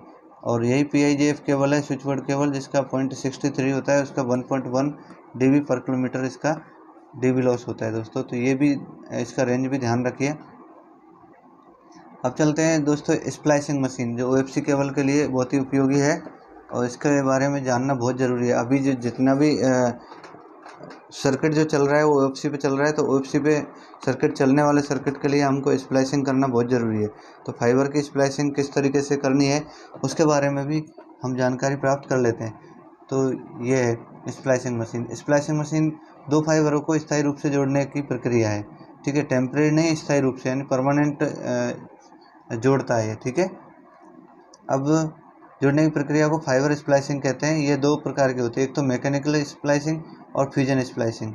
तो पहले जो है मैकेनिकल स्प्लाइसिंग करते थे दोस्तों, अभी जो है फ्यूजन स्प्लाइसिंग करते हैं। जनरली अभी सभी जगह जो है फ्यूजन स्प्लाइसिंग जो है की जाती है दोस्तों, तो इसका ही उपयोग किया जाता है। तो मैकेनिकल स्प्लाइसिंग में दो ऑप्टिकल फाइबर को भौतिक रूप से फ्यूज नहीं करता है।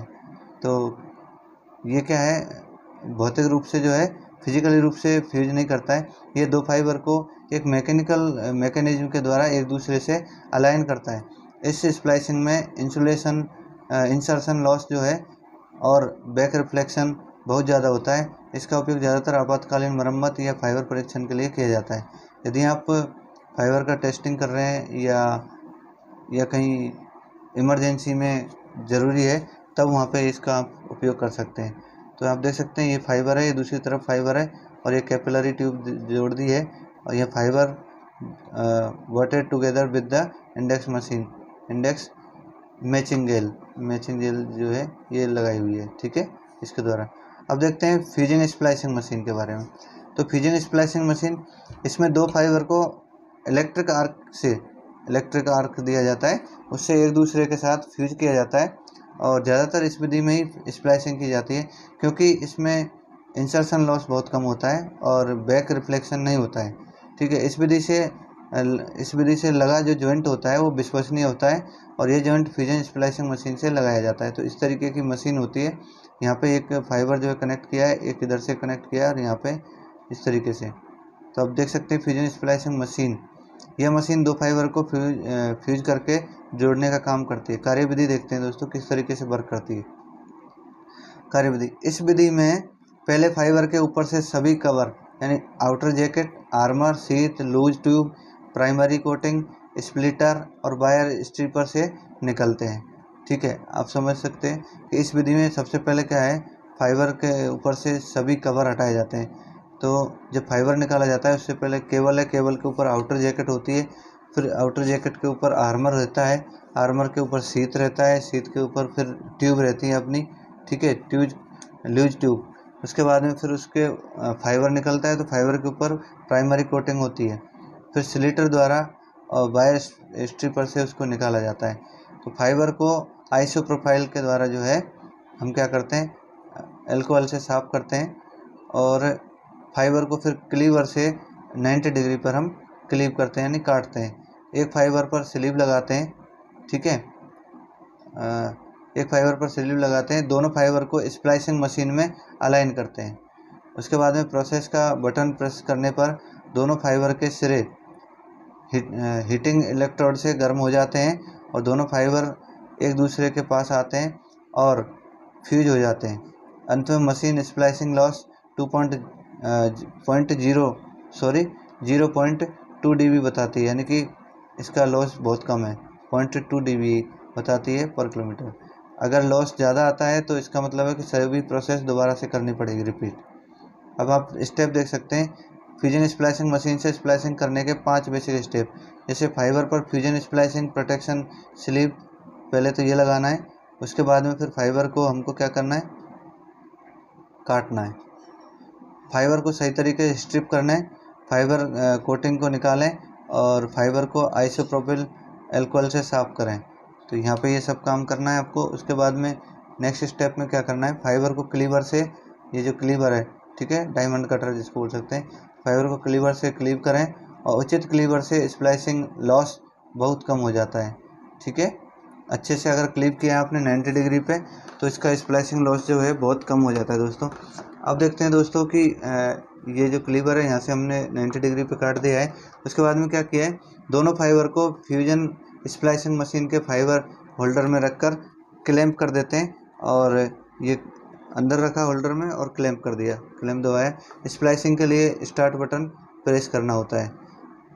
फाइबर को मजबूती देने के लिए प्रोटेक्शन स्लीव यानी हीट श्रिंक को हम लगाते हैं, ठीक है, आप देख सकते हैं, ताकि फाइबर जो है टूटे नहीं। तो ये जो है हीट श्रिंक है, उसको लगाया जाता है। अब देखते हैं दोस्तों OTDR। तो OTDR क्या है, ये जो है क्या काम करता है, OFC में जो है फॉल्ट ढूंढने का काम करता है, ठीक है। इससे पता करते हैं हम कि भाई OFC में किस प्रकार का फॉल्ट आया है। तो देख सकते हैं OTDR optical time domain reflectometer, इसकी फुल फॉर्म भी पूछी जाती है, तो ये आप याद कर लें। ये एक फाइबर ऑप्टिकल उपकरण है जिसका उपयोग फाइबर को टेस्ट करने और उसको मेंटेन करने, रखने और फाइबर से संबंधित समस्याओं के निवारण के लिए या विश्लेषण करना है, तो उसके लिए भी OTDR का उपयोग किया जाता है, ठीक है। OTDR का ब्लॉक डायग्राम इस प्रकार है। तो OTDR में सिग्नल प्रोसेसर जो है, CPU यानी memory, input output port, power supply. CPU होता है, ठीक है, मेमोरी होती है, इनपुट आउटपुट पोर्ट होते हैं, पावर सप्लाई। फाइबर में सिग्नल इंड्यूस करने के लिए लेजर या सिग्नल रिसीव करने के लिए फोटो डिटेक्टर का उपयोग होता है, और फाइबर कनेक्ट करने के लिए कपलर का उपयोग होता है, ठीक है। तो आप इतनी चीज़ें देख सकते हैं। तो ये देखिए OTDR लेजर है, यहाँ से लेजर मारा, ये जो है ऑप्टिकल सर्कुलेटर है, ठीक है, जहाँ से सर्कुलेट होती है। उसके बाद में इनपुट सिग्नल यहाँ से दिया है, तो ये फाइबर अंडर टेस्ट। उसके बाद में आप देख सकते हैं रिटर्न लॉस के रिटर्न सिग्नल किस तरीके से, ये फोटो डायोड है, डिटेक्टर है, ठीक है, जैसे डिटेक्ट करता है सिग्नल जो है। ये processor and the display, signal processor और डिस्प्ले, यहाँ पे डिस्प्ले सिग्नल जो है हो जाता है, यहाँ से रिटर्न आता है, तो इस तरीके से।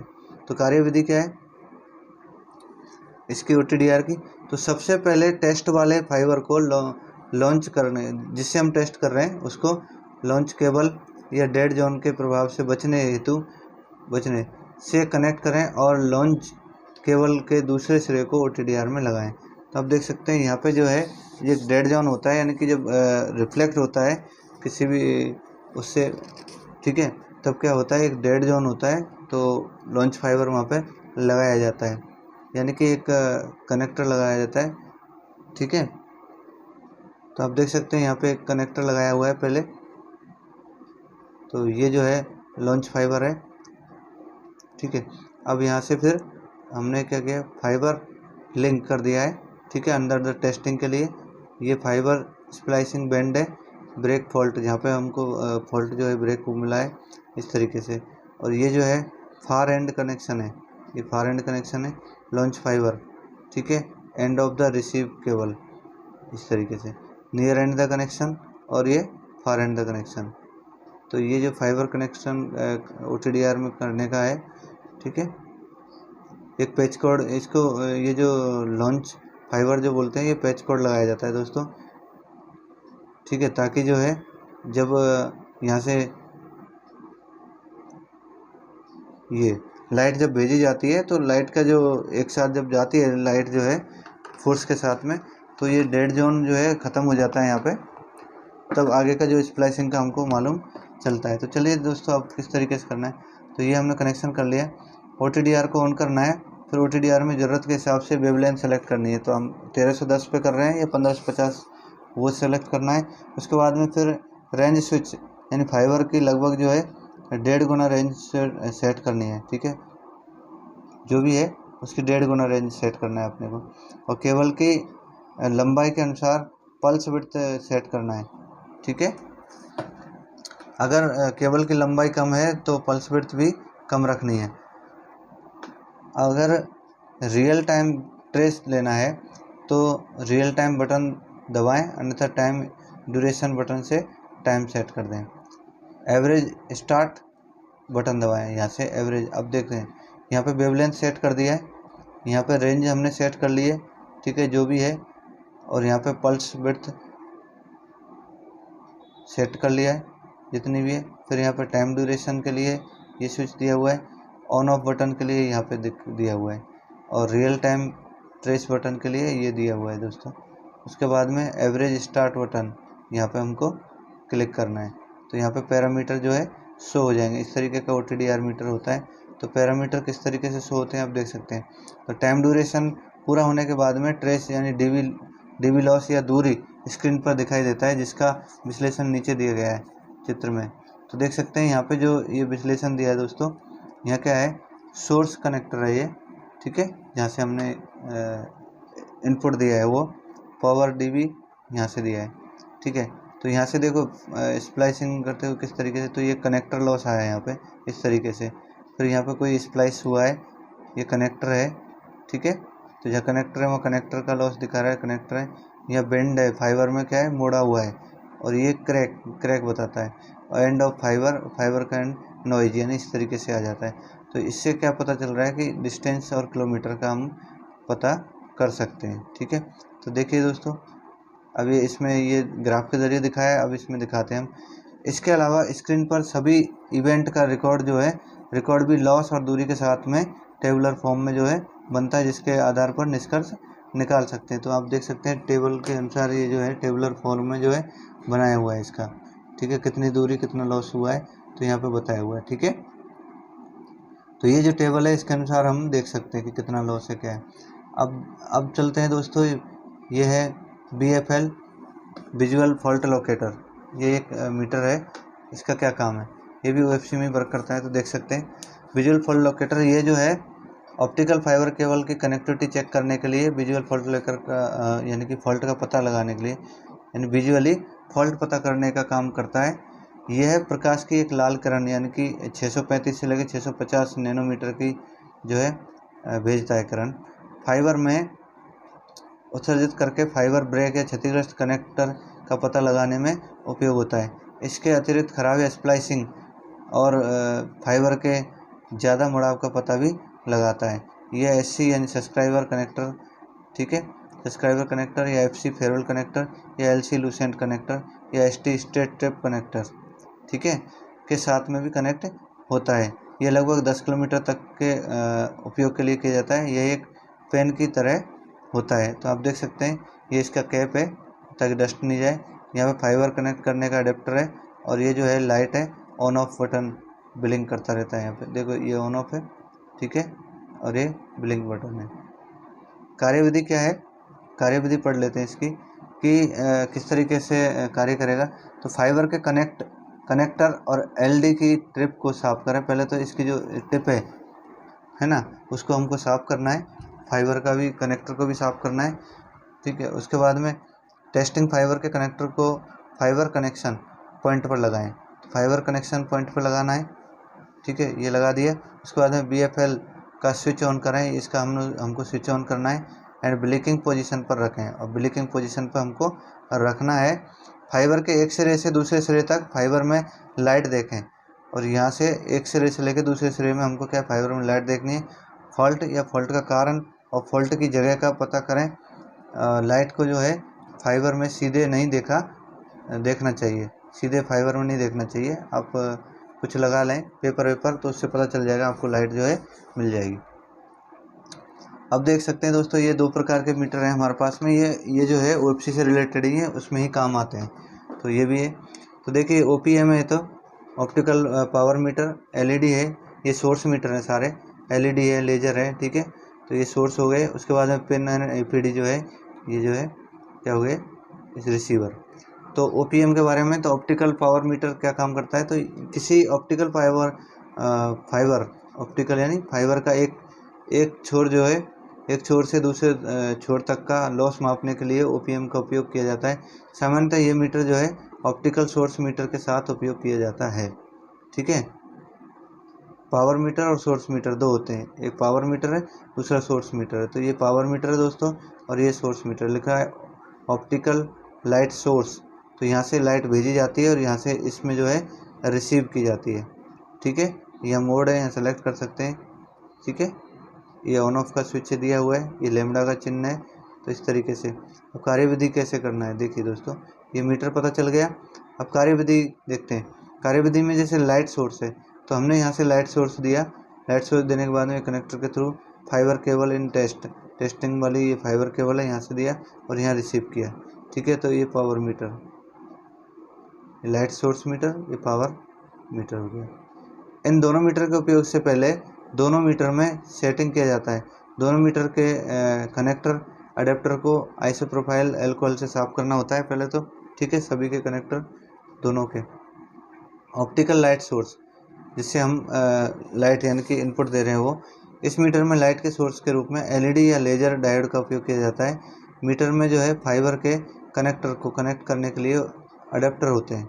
ठीक है, अब देखते हैं कनेक्टर जो है FC, LC, SC या ST के अनुसार अडेप्टर मीटर में लगा लेते हैं, और अडेप्टर और कनेक्टर दोनों को आइसोप्रोपाइल अल्कोहल से साफ करते हैं, फाइबर को कनेक्ट करके ठीक है अडेप्टर में लगाते हैं। मीटर में वेवलेंथ 1310 या 1550 नैनोमीटर सेट करते हैं। उसके बाद में फिर मोड बटन से CW यानी कंटिन्यूस वेव या मॉड्यूलेटेड लाइट पल्स सेट करते हैं। ठीक है, या तो हम क्या है CW कंटिन्यूटी वेव में, या फिर मॉड्यूलेटेड लाइट पल्स सेट करते हैं। ऑप्टिकल पावर मीटर में क्या होता है, ठीक है, इस मीटर में फोटो डायोड का उपयोग किया जाता है, और मीटर में फाइबर के कनेक्टर को कनेक्ट करने के लिए अडेप्टर जो है होते हैं। तो इसके भी अडेप्टर होते हैं यानी कनेक्टर, जैसे FC, LC, SC, ST इस प्रकार के सभी। तो इसके अनुसार भी हमको क्या करना है, अडेप्टर मीटर में लगाना होता है, लेकिन अडेप्टर को क्या है अल्कोहल प्रोफाइल से साफ करना होता है। साफ करने के बाद में उनको कनेक्ट करते हैं, मीटर वेवलेंथ सेट करते हैं, और वही बटन को आप दबा सकते हैं, या तो ये या ये पल्स कोड वाला मॉड्यूलेटेड लाइट पल्स। और दोनों मीटरों को ऑन करते हैं। ओपीएम मीटर में रीडिंग को नोट करते हैं, और ऑप्टिकल पावर मीटर, ठीक है, इसमें हम रीडिंग को नोट करते हैं, और रीडिंग का विश्लेषण फाइबर की लंबाई, वेवलेंथ, कनेक्टर और स्प्लाइसिंग की संख्या के आधार पर करते हैं। अब देखते हैं दोस्तों, जो हम बात कर रहे थे एलईडी लाइट, ठीक है, तो इसका फुल फॉर्म पूछा जाता है कभी कभी एग्जाम में। लाइट एमिटिंग डायोड इसका फुल फॉर्म होता है। कैसे वर्क करता है उसके बारे में भी जानकारी करेंगे, किस प्रकार की होती है। तो ये एक सेमीकंडक्टर यानी कंपोनेंट है, जिसमें एनोड जो है P टाइप का होता है, और कैथोड जो है N टाइप का होता है। दो पिन होते हैं। जब एलईडी को वोल्टेज सोर्स से फॉरवर्ड बॉयस किया जाता है, तो ये अलग अलग प्रकार की प्रकाश उत्सर्जित करती है। तो एलईडी के कलर उसमें उपयोग किए जाते हैं। सेमीकंडक्टर पदार्थ पर निर्भर करता है, ठीक है, जो उपयोग करने के लिए कि किस कलर का है, तो उसके अंदर जो मटेरियल मिलाया जाता है, तो उसके ऊपर डिपेंड करता है किस कलर के एलईडी को बनाया गया है दोस्तों। ठीक है, अब ये देखिए, ये प्लस है एनोड वाला भाग है, और ये माइनस है कैथोड वाला भाग है। तो आप देख सकते हैं ये जो पार्ट है, आप यहाँ देखिए, अगर एलईडी नहीं खरीदी है आपने, तो आपको जो बड़ी लेग्स होती है, बड़ी टांग होती है, वो होती है प्लस, और ये माइनस होती है। लेकिन यदि सेम टांग टूट गई है या सेम है, तो कैसे पता करें। तो आप देख सकते हैं अंदर एलईडी के अंदर आप देखोगे, तो एक जो छोटी लेग्स होती है वो पॉजिटिव रहती है, और जो बड़ा पार्ट होता है ये जो है नेगेटिव होता है। और ये जो है डायोड, एलईडी डायोड का जो है सिंबल है दोस्तों, तो ये प्लस वाला भाग है और ये माइनस वाला है, ठीक है, और एलईडी के दो एरो निकले हुए हैं। अब एलईडी के विभिन्न प्रकार के एलईडी होती हैं, उनके वोल्टेज वगैरह के बारे में बात करते हैं। अलग अलग रंग की एलईडी के लिए विभिन्न प्रकार के वोल्टेज की ज़रूरत होती है, ठीक है। तो आप देख सकते हैं ये 5mm एलईडी के बारे में बात कर रहे हैं। तो कलर जैसे वाइट कलर है, तो वाइट कलर में फॉरवर्ड वोल्टेज और फॉरवर्ड करंट, तो इसके अंदर जो है 3.1 वोल्ट तक जो है वोल्टेज दे सकते हैं, और ये जो 20 मिली एम्पियर का करंट जो है लेती है। रेड कलर के लिए 2.1 है, वही 20 मिली एम्पियर है सबका करंट। तो और ब्लू कलर का जो 3.4 तक दे सकते हैं, ग्रीन कलर की जो 3.4 तक दे सकते हैं, और येलो कलर में 2.1। तो रेड और येलो में 2.1 है, वाइट में 3.1 है, और बाकी ब्लू और ग्रीन में 3.4 है। तो इस तरीके से आप कलर वाइज जो एलईडी है उसके वोल्टेज जो है फॉरवर्ड वाइज रख सकते हैं। एलईडी के प्रकार, तो सिग्नल कलर जो सिंगल कलर हैं एलईडी, उनको 2 mm से लेकर 5 mm साइज में होती हैं, और जो बाई कलर एलईडी होती हैं वो मल्टी कलर एलईडी। तो एलईडी के प्रकार, एक तो होता है सिंगल कलर में जैसे एलईडी है 2 mm से लेकर 5 mm तक की, और दूसरा है multi colour and by colour, और तो मल्टी कलर ये होती है एलईडी। फिर एसएमडी सरफेस माउंटेड डिवाइस जो होती हैं, एसएमडी टाइप डिवाइसेज एलईडी भी होती हैं, तो यहाँ पे दिखाई गई हैं। आप देख सकते हैं ये 5 mm वाली एलईडी है, ये 3 mm वाली एलईडी है, ठीक है। ये मल्टी कलर की है जिसमें 3 लेग्स हैं, देखें, ठीक है। ये भी है सब में, और ये भी एक वाइट कलर की एलईडी है। और ये जो है एसएमडी एलईडी है, जैसे कि आपकी एलईडी लाइट वगैरह होती हैं उसमें भी इस टाइप की है। आजकल जो ज़्यादातर लाइट जो आ गई हैं, ठीक है, स्ट्रीट लाइट वगैरह, वो एलईडी टाइप की होती है, उसमें इस टाइप की एलईडी रहती है। और जो आपके घरों में 9 वाट या ठीक है 7 वाट के जो बल्ब होते हैं उनमें भी इस टाइप की एलईडी होती है, ठीक है, यही फ्यूज होती है। एलईडी की टेस्टिंग कैसे करनी है दोस्तों, तो एलईडी के जो एनोड और कैथोड की पहचान करनी है पहले, तो कि कौन सा एनोड है कौन सा कैथोड है, तो आप उसकी टांग से पहचान कर सकते हैं, ठीक है। तो मल्टीमीटर को उसी हिसाब से आपको लाल और काले पर रख देना है, ठीक है। और यहाँ पे डायोड बटन पे आप ये जो रोटरी स्विच है मीटर के, वो डायोड पे हमको सेट करना है। तो आप पढ़ सकते हैं यहाँ पे कि मल्टीमीटर को डायोड पर रखें, उसके बाद मल्टीमीटर की रेड प्रोब एनोड पर और ब्लैक प्रोब कैथोड पर रखी जाए। अगर मल्टीमीटर में रीडिंग 1.6 वोल्ट से 3.8 वोल्ट के बीच में आती है तो एलईडी सही है। मल्टीमीटर की रेड प्रोब कैथोड पर और ब्लैक प्रोब जो है एनोड पर लगाने से सही एलईडी में जो है कोई रीडिंग नहीं आती है, यानी रिवर्स करने पर कोई रीडिंग नहीं आनी चाहिए, ठीक है। यहाँ देखते हैं एलईडी के उपयोग। तो एलईडी जो है इंडक्टर लाइट वगैरह में, फाइबर ऑप्टिकल फाइबर जो है उसमें भी, रिमोट कंट्रोल में या ऑक्टो कपलर आदि में भी इस एलईडी का उपयोग किया जाता है। एलईडी के बारे में अब देखते हैं लेजर्स। तो लेजर का फुल फॉर्म भी पूछा जाता है, light amplification by stimulated emission of radiation. ये इसका जो फुल फॉर्म है दोस्तों। यह एक ऑप्टो ठीक है इलेक्ट्रॉनिक कंपोनेंट है जो इलेक्ट्रिकल ऊर्जा को उच्च तीव्रता वाली करंट, ठीक है, करंट प्रकाश में परिवर्तित करता है। और इसमें एनोड पी टाइप और कैथोड एन टाइप 2 पिन होती हैं। इसमें पी एन जंक्शन एक्टिव माध्यम की तरह कार्य करता है, ठीक है। और यह भी एलईडी की तरह ही कार्य करते हैं, पर इसमें लाइट के फोटोन को उनकी लाइफ साइकिल से पहले ही स्टिमुलेटेड कर दिया जाता है। तो इसमें एक सिंगल कलर की भी एक वेवलेंथ होती है, और इसकी लाइट जो है सीधी रेखा पर ज़्यादा दूर तक भेजी जा सकती है, ठीक है। तो ये है दोस्तों लेजर, ठीक है, लेजर डायोड है ये इस तरीके से। तो ये इसका देख सकते हैं फोटो है। अब देखते हैं इसका उपयोग क्या है। तो लेजर डायोड का उपयोग, तो एक तो ऑप्टिकल फाइबर जो ऑप्टिक्स में किया जाता है, बारकोड रीडर में किया जाता है, आप देख सकते हैं, और प्रिंटिंग मशीन वगैरह में भी इसका ही उपयोग करते हैं, ऑपरेशन थिएटर में भी इसका ही उपयोग किया जाता है। तो ये लेजर लाइट का। अब पिन डायोड होता है एक, ये तो हो गया अपना लेजर डायोड, एलईडी डायोड। एक पिन डायोड होता है। पिन डायोड क्या है, पीआईएन डायोड। पिन डायोड में दो बहुत ज़्यादा डॉप्ट पी और एन रीजन के बीच में जो है इंट्रिंसिक यानी आई रीजन को रखा जाता है। जब पिन डायोड को रिवर्स वॉइस देते हैं तो यह एक स्थिर कैपेसिटर की तरह कार्य करता है, और जब पिन को फॉरवर्ड वॉइस देते हैं तो यह करंट और कंट्रोल वेरिएबल रजिस्टर की तरह कार्य करता है। तो जब करंट बहती है तो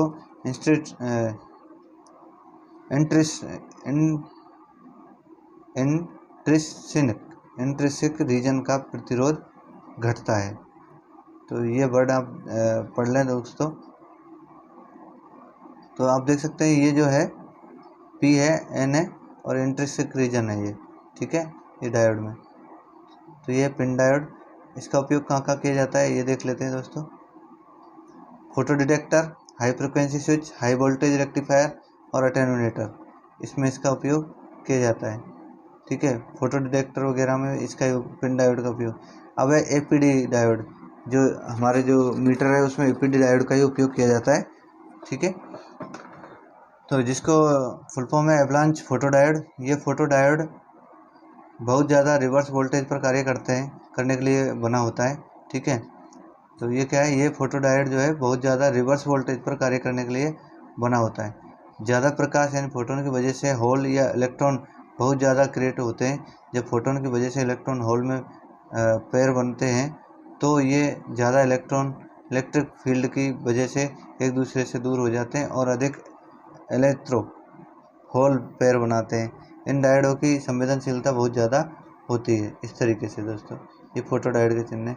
तो इसका उपयोग क्या है, एक तो अनवांटेड वोल्टेज से प्रोटेक्शन, दूसरा है वाइट नॉइज जनरेशन और माइक्रोवेव फ्रिक्वेंसी जनरेटर के रूप में भी इसका उपयोग किया जाता है।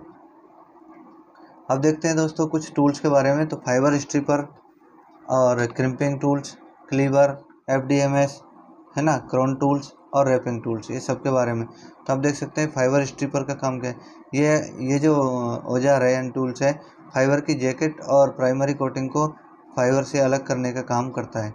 तो ये जो है फाइबर स्ट्रिपर, ये फाइबर के ऊपर जो कलर रहता है कोटिंग, उसको ये हटाने का कार्य जो है करता है। इस तरीके से जो है होते हैं ये, ठीक है। अलग अलग टाइप के जो है फाइबर स्ट्रिपर होते हैं दोस्तों।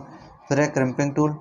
क्रिम्पिंग टूल का काम क्या है, तो क्रिम्पिंग टूल आप देख सकते हैं ये, ठीक है, RJ45 कनेक्टर बनाने का काम करता है। तो ये देख सकते हैं इस टूल्स का उपयोग जो है RJ45 या RJ11 कनेक्टर में केबल और उसमें मौजूद कनेक्टर को क्रिम्प करने में किया जाता है। क्रिम्पिंग टूल से क्रिम्पिंग के स्टेप निम्न प्रकार हैं। तो आप देख सकते हैं सबसे पहले स्टेप 1 में क्या है, प्रॉपर कटिंग करनी है, ठीक है। प्रॉपर कटिंग करोगे उसके बाद में फिर अनट्विस्ट करना है। और दूसरा है प्रॉपर सीक्वेंस में जो है वायर को जमाना है आपको, किस तरीके से आपको कनेक्शन करना है, स्ट्रेट करना है, ठीक है, या क्रॉस कनेक्शन करना है उस टाइप से। फिर है 4 में प्रॉपर कटिंग करना है। यहाँ से आप देख सकते हैं, उससे कटिंग करने के बाद में क्रिम्पिंग टूल में ही एक कटर होती है, उससे आप कटर करना है, कटिंग करना है। दूसरा प्रॉपर फिर इंसर्ट करना है उसको, और इंसर्ट करने के बाद में प्रॉपर जो है क्लिम्प करना है। फिर ये क्लिम्प करने के बाद में फिर टेस्ट कर सकते हैं। तो ये टूल्स इस काम आता है। उसके बाद में है क्लीवर। आप क्लीवर में देख सकते हैं, ये क्लीवर का उपयोग जो है फाइबर को समकोण पर काटने के लिए किया जाता है, जिसमें फाइबर की स्प्लाइसिंग करते समय और उपयोग करते समय लॉस कम होता है, ठीक है। क्लीवर के मुख्य भाग हैं, तो आप देख सकते हैं क्लीवर के जो भाग हैं दोस्तों, ये है इस टाइप के। ये जो है होल्डर कवर है, ठीक है। उसके बाद में ये होल्डर है और यहाँ टिप है। ये क्लैंप अपर है, ये क्लैंप लोअर है। यहाँ पे जो ब्लेड है, ब्लेड लगी हुई है, ठीक है ये। और यहाँ स्लाइडर है, इसको स्लाइड कर देते हैं, ठीक है। ये बॉडी है इसकी। तो इस तरीके का है। तो क्लीवर से किस तरीके से 6 स्टेप बताए हैं किस तरीके से क्लीव किया जाता है। तो 1 स्टेप में आप देख सकते हैं, ठीक है, इसको ओपन किया जाता है।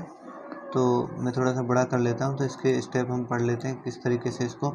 देखिए 1 स्टेप में ओपन द बॉडी कवर, तो बॉडी कवर को ओपन करना है। फिर and put in the stepped fibre on the B grown, इसमें हमको फाइबर को डालना है, ठीक है। ये बी टाइप का जो ग्रोन है उसमें। उसके बाद में क्लोज द होल्डर, और होल्डर को जो है बंद करना है, यानी इसका ढक्कन लगा देना है। उसके बाद में ढक्कन लगाने के बाद में close the cover of the move the slider, जो ये स्लाइडर जो है इसको हमको क्या करना है, forward to clip and fibre, ठीक है। तो हमको क्या करना है, ये फाइबर का जो क्लोज द कवर, इसका कवर किसको, मूव द स्लाइडर जो है उसको हमको कवर कर देना है, ठीक है। उसके बाद में क्या करना है, उसके बाद में करना है ओपन द कवर। आपने स्लाइड कर दिया तो फाइबर कट जाएगा, फिर ओपन करना है। ओपन करने के बाद में चेक द क्लीवर फाइबर, जो कटे हुए फाइबर को चेक करना है। उसके बाद में ओपन द होल्डर, फिर होल्डर को ये उठाना है, ठीक है, ओपन करना है। And the take out the dips fibre clip और हमको फाइबर को जो है उठा लेना है, हटा देना है। उसके बाद में remove the chip off clipped fibre with the pair A twist. तो इस तरीके से हमको ये काटने की जो है इसमें विधि बताई गई है किस तरीके से। अब है FDMS, तो ये क्या है, फाइबर डिस्ट्रीब्यूशन मैनेजमेंट सिस्टम होता है FDMS। तो किस तरीके से फाइबर को जो है यहाँ पे डिस्ट्रीब्यूट किया जाता है। तो यह एक ट्रे की तरह का बॉक्स होता है दोस्तों, जिसमें ऑप्टिकल फाइबर केबल के फाइबर को टर्मिनेट किया जाता है। केबल के सभी फाइबर को पिगटेल के साथ में स्प्लाइस किया जाता है। ठीक है, तो सभी फाइबरों को एक पिगटेल के साथ में जो है स्प्लाइस करते हैं। यहाँ पे पिगटेल लगे हुए हैं। ठीक है, FDMS में से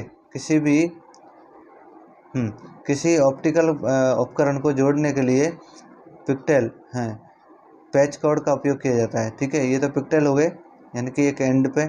और जब आपको FDMS से किसी भी ऑप्टिकल उपकरण को जोड़ना होता है तो हमको पैच कॉर्ड की आवश्यकता होती है, क्योंकि एक तो यहाँ लगेगा, ठीक है, पिगटेल वाले उसमें कनेक्टर में, और एक जो लगता है इक्विपमेंट में जहाँ से हमको टेस्ट करना है। तो FDMS को दीवार या रैक में लगाया जा सकता है। FDMS का मुख्य उद्देश्य होता है स्पेयर फाइबर को टेस्ट करना, ठीक है, और दोषपूर्ण फाइबर आसानी से रिप्लेस करना, इस तरीके से। तो सारे फाइबरों को कनेक्ट करते हैं। आगे चलते हैं, क्रोन टूल्स। ये फाइबर्स का FDMS पता चल गया। अब चलते हैं क्रोन टूल्स। क्रोन टूल्स का क्या काम दोस्तों, तो ये जो टूल्स दिखाया गया है, क्रोन टूल्स, इस टूल्स का उपयोग क्रोन पैनल पर वायर को पंच करने का और या खराब वायर को निकालने का काम करता है ये। तो क्रोन टूल है दोस्तों ये। ठीक है, जो क्रोन टूल होते हैं यानी कि क्रोन बॉक्स होते हैं, उस पर क्रोन करने के लिए काम किया जाता है क्रोन टूल्स का। तो आप देख सकते हैं यहाँ से आप वायर, ये कटर्स है, काट सकते हैं। ठीक है, ये साइजर है, और ये कट ऑफ द नाइफ, ये चाकू है यहाँ पे दिया हुआ है। ठीक है, स्विच काटने वाला, और ये है हेड बैक स्विच। ठीक है, यहाँ है कटर बिट, और यहाँ जो है कट का नाइफ, जो करने का नाइफ है, चाकू है। ठीक है, और ये जो है कार्ड नाइफ स्विच है। तो अब देखते हैं दोस्तों किस तरीके से। तो क्रोन टूल जो होता है, ये क्रोन पे ऐसे पंचिंग करते हैं। आप 2 वायर लगाओगे और दोनों को इस तरीके से पंच कर दोगे, तो क्रोन टूल का काम ये हो गया। अब आता है दोस्तों रैपिंग टूल। ठीक है, तो रैपिंग टूल का, इस टूल का उपयोग जो है इवन पैनल पर वायर को टाइट करने के लिए, जब आप इवन की वायरिंग करते हैं तब इस पैनल का जो है, इस टूल्स का जो है उपयोग किया जाता है लपेटने में। ठीक है, वायर को, तो जिसमें वायर पिन के साथ में बिना सोल्डर किए भी जुड़ सकते हैं। इस टूल्स में एक होल होता है, तो यहाँ पे एक होल होता है, यहाँ से आप उस होल में, ये टिप होती है इसकी, और यहाँ से निकाल के और रैप कर दो आप। ठीक है, घुमाते जाओ तो वायर जो है आराम से ट्विस्ट हो जाता है। ठीक है, तो रैपिंग के स्टेप किस तरीके से, देखिए आप सबसे पहले क्या करेंगे, रैपिंग के मुख्य स्टेप ये है। 1 स्टेप ये, आप वायर डालोगे। ठीक है, ये देखिए विधि में, ये वायर, ठीक है, निकल गए, वायर डाल दिया है। अब इस तरीके से हमको क्या है, ये 5वें नंबर पे ये रैपिंग टूल्स, इसमें रैप करना है। तो हमको क्या है, घुमाना है इस टूल्स को। घुमाने के बाद में देखिए इस तरीके से जो है ये वायर जो है रैप हो गया कंडक्टर। अब देखते हैं दोस्तों केबल फॉल्ट लोकेटर के बारे में जानकारी प्राप्त करते हैं। केबल फॉल्ट लोकेटर या केबल रूट ट्रेसर इसको बोल सकते हैं। तो केबल फॉल्ट लोकेटर, अलग अलग कंपनी का अलग अलग सिस्टम होता है दोस्तों, लेकिन जनरली जो है वर्क एक ही होता है सबका, तो इसलिए हम इसके बारे में पढ़ लेते हैं। तो केबल फॉल्ट लोकेटर ये टाइम डोमेन रिफ्लेक्शन के सिद्धांत पर कार्य करता है। इस उपकरण से केबल में कम ऊर्जा और हाई फ्रिक्वेंसी की छोटी पल्स भेजी जाती है। जहाँ भी केबल में फॉल्ट होता है वहाँ केबल का इम्पीडेंस भी बदल जाता है। इम्पीडेंस चेंज वाली जगह से सिग्नल की पल्स सोर्स की ओर रिफ्लेक्ट होता है। यह मीटर पल्स की चाल और फॉल्ट से वापस आने में लगे समय को नापकर फॉल्ट की दूरी बता देता है। मीटर के डिस्प्ले में एक्स या वाई एक्सिस पर एक ग्राफ बनता है। तो वाई एक्सिस पर सिग्नल यानी एम्पलीट्यूड और एक्स एक्सिस पर समय दिखता है। ठीक है, वाई पे क्या एम्पलीट्यूड दिखता है और इस पर समय दिखाया जाता है। तो समय और फॉल्ट की दूरी, ये क्वेश्चन पूछा जाता है दोस्तों। समय और फॉल्ट की दूरी आपस में संबंधित होते हैं। अगर फॉल्ट की जगह हाई एम्पलीट्यूड की पल्स एक्सिस से ऊपर की ओर जाती है, ठीक है, एक्सिस से, तो केबल में कट हो सकता है। और यदि हाई एम्पलीट्यूड की पल्स यानी एक्सिस से नीचे की ओर आती है तो केबल शॉर्ट हो सकता है। तो शॉर्ट कब होता है, नीचे जाएगी और ऊपर आएगी तो कट हो सकता है। तो इस तरीके से ये केबल फॉल्ट लोकेटर का फ्रंट पैनल है, फ्रंट व्यू है, आप देख सकते हैं इस टाइप का दिखता है। अब इसमें देख सकते हैं मीटर के फंक्शन जो है कंट्रोल और इंडिकेटर। तो CRT यानी इंटेंसिटी कंट्रोल होता है CRT, ठीक है, पहला वन जो ये है। इसमें डिस्प्ले की चमक को कंट्रोल किया जाता है यहाँ। उसके बाद में CRT फोकस कंट्रोल होता है एक, इसमें डिस्प्ले की शार्पनेस है उसको क्लियर किया जाता है। और CRT स्क्रीन जो है ये 3 नंबर की ये स्क्रीन है, इस पर ट्रांसमिटेड और रिफ्लेक्टेड पल्स डिस्प्ले होती है यहाँ पे, ठीक है। हॉरिजेंटल पोजीशन आप देख सकते हैं, तो ये डिस्प्ले पर बाएं और दाएं मूवमेंट को कंट्रोल करता है। जो चौथे नंबर पे, सॉरी हाँ, हॉरिजेंटल, ये दाएं बाएं वो करता है हॉरिजेंटल पोजीशन। ये वर्टिकल पोजीशन पे है पांचवा जो है इसमें पांचवा पॉइंट कहाँ है, ये रहा, ये वर्टिकल, ये हॉरिजेंटल और ये वर्टिकल रूप में, ठीक है। उसके बाद में हॉरिजेंटल एक्सपेंशन, ये रिफ्लेक्शन को सही से फैलाने का काम करता है। और वर्टिकल गेन, ये रिफ्लेक्शन के वर्टिकल एप्लीकेशन को कंट्रोल करता है। तो ये 5, 6 का काम, 6 और 7 का काम ये है दोस्तों। ऐसे ही 8 का काम क्या है, वेलोसिटी सेलेक्टर। तो इसमें केबल में भेजी जाने वाली पल्स की स्पीड सेलेक्ट करते हैं। और L1 कनेक्शन का मतलब यहाँ स्टेट टेस्ट होने वाले केबल पेयर लगाते हैं। और L2 कनेक्शन में यहाँ जो है रिफ्लेक्ट केबल पर पेयर लगाते हैं, ठीक है। बैटरी चार्ज लेवल जो है ये ऑफ होने पर बैटरी में सही चार्ज का संकेत है, और ऑन होने पर बैटरी को चार्ज करना है, ठीक है। डिस्टेंस रीड आउट, ये जो रिफ्लेक्टेड पल्स की दूरी मीटर फीट में बताता है। और ऑन ऑफ बटन उपकरण को ऑन ऑफ करने के लिए काम आता है, ठीक है। रेंज सेलेक्टर का क्या काम है, रेंज को सेलेक्ट करने के लिए।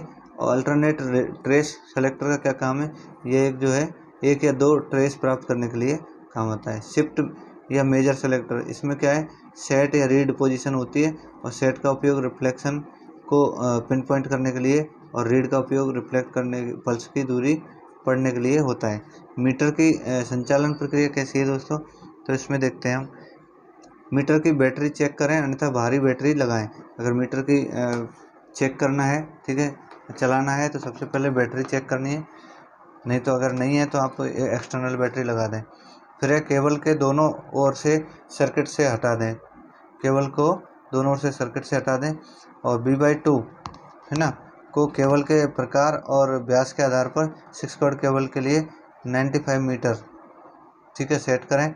उसके बाद में वर्टिकल गेन कंट्रोल पल्स की ऊंचाई 2 डिवीजन तक लाएं। हॉरिजेंटल पोजीशन कंट्रोल से ट्रांसमिशन पल्स को वर्टिकल लाइन तक लाएं। उसके बाद में हॉरिजेंटल एक्सपेंशन कंट्रोल से रिफ्लेक्टर पल्स को दाएं और लेकर जाएं।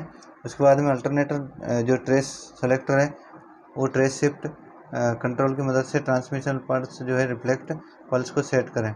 उसके बाद में सेट या रीड का मदद से डिफरेंस करें। तो TDR ये जो है रिफ्लेक्ट करता है। ये देखते हैं वाटर केबल, ठीक है, जब केबल वाटर में होगी तो इस तरीके से। अब है केबल रूट ट्रेसर। तो इस मीटर का उपयोग जो है अंडरग्राउंड या टेलीकॉम सिग्नल केबल के मार्ग का पता लगाने के लिए किया जाता है।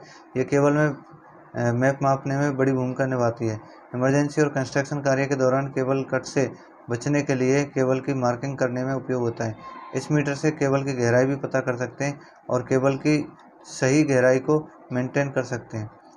इस मीटर में एक ट्रांसमीटर और एक रिसीवर होता है, ठीक है। ये इलेक्ट्रोमैग्नेटिक सिद्धांत पर कार्य करता है। तो देख सकते हैं दोस्तों इस तरीके से ये काम करता है। ये ऑडियोबल रिसीवर है, ठीक है। ये हेडफोन आप लगा सकते हैं। ये एक सेंसर है और यहाँ ऑडियोबल फ्रिक्वेंसी जनरेटर लगाए हुए है। और यहाँ पे जो है केबल अंडर टेस्ट, यहाँ पे केबल, ठीक है। अब है ट्रांसमीटर की सेटिंग किस तरीके से करनी है। तो ये जो है ये आप देख सकते हैं, ये फ्रंट पैनल है उसका, ठीक है। T1 लिखा है।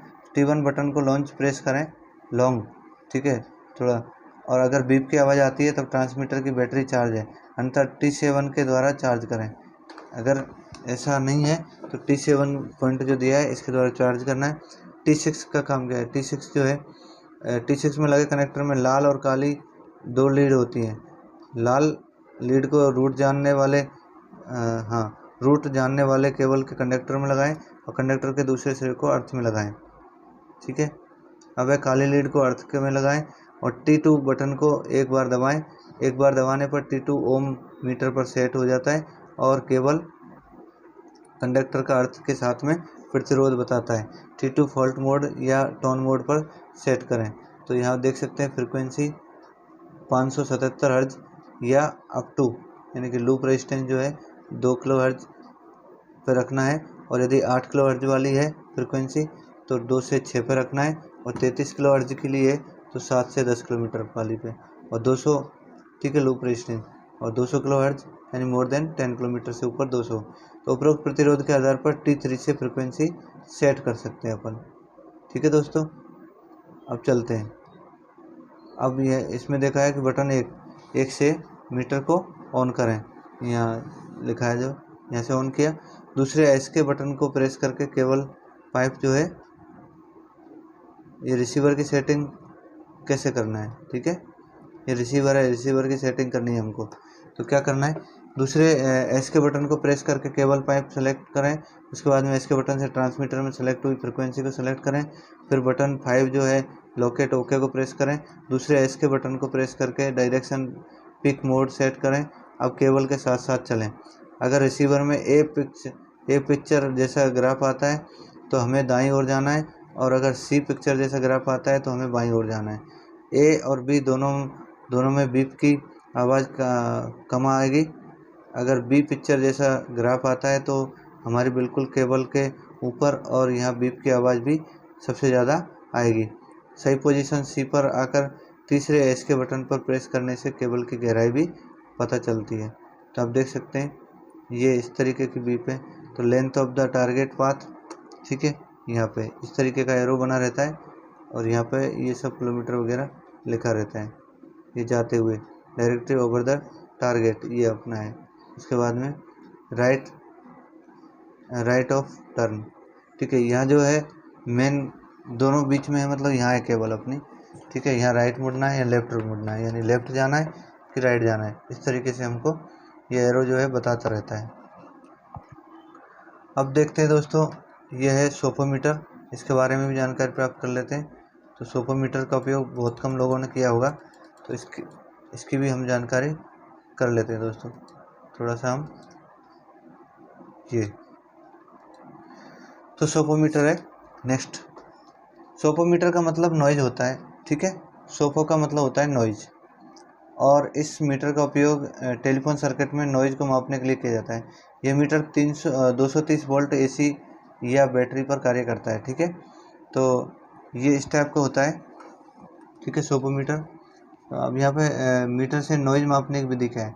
तो टेस्ट वाले टेलीफोन लाइन को मीटर के इनपुट टर्मिनल में लगाएं, जिससे टेस्ट किया जा रहा है लाइन को, वो इनपुट टर्मिनल में लगाना है, ठीक है।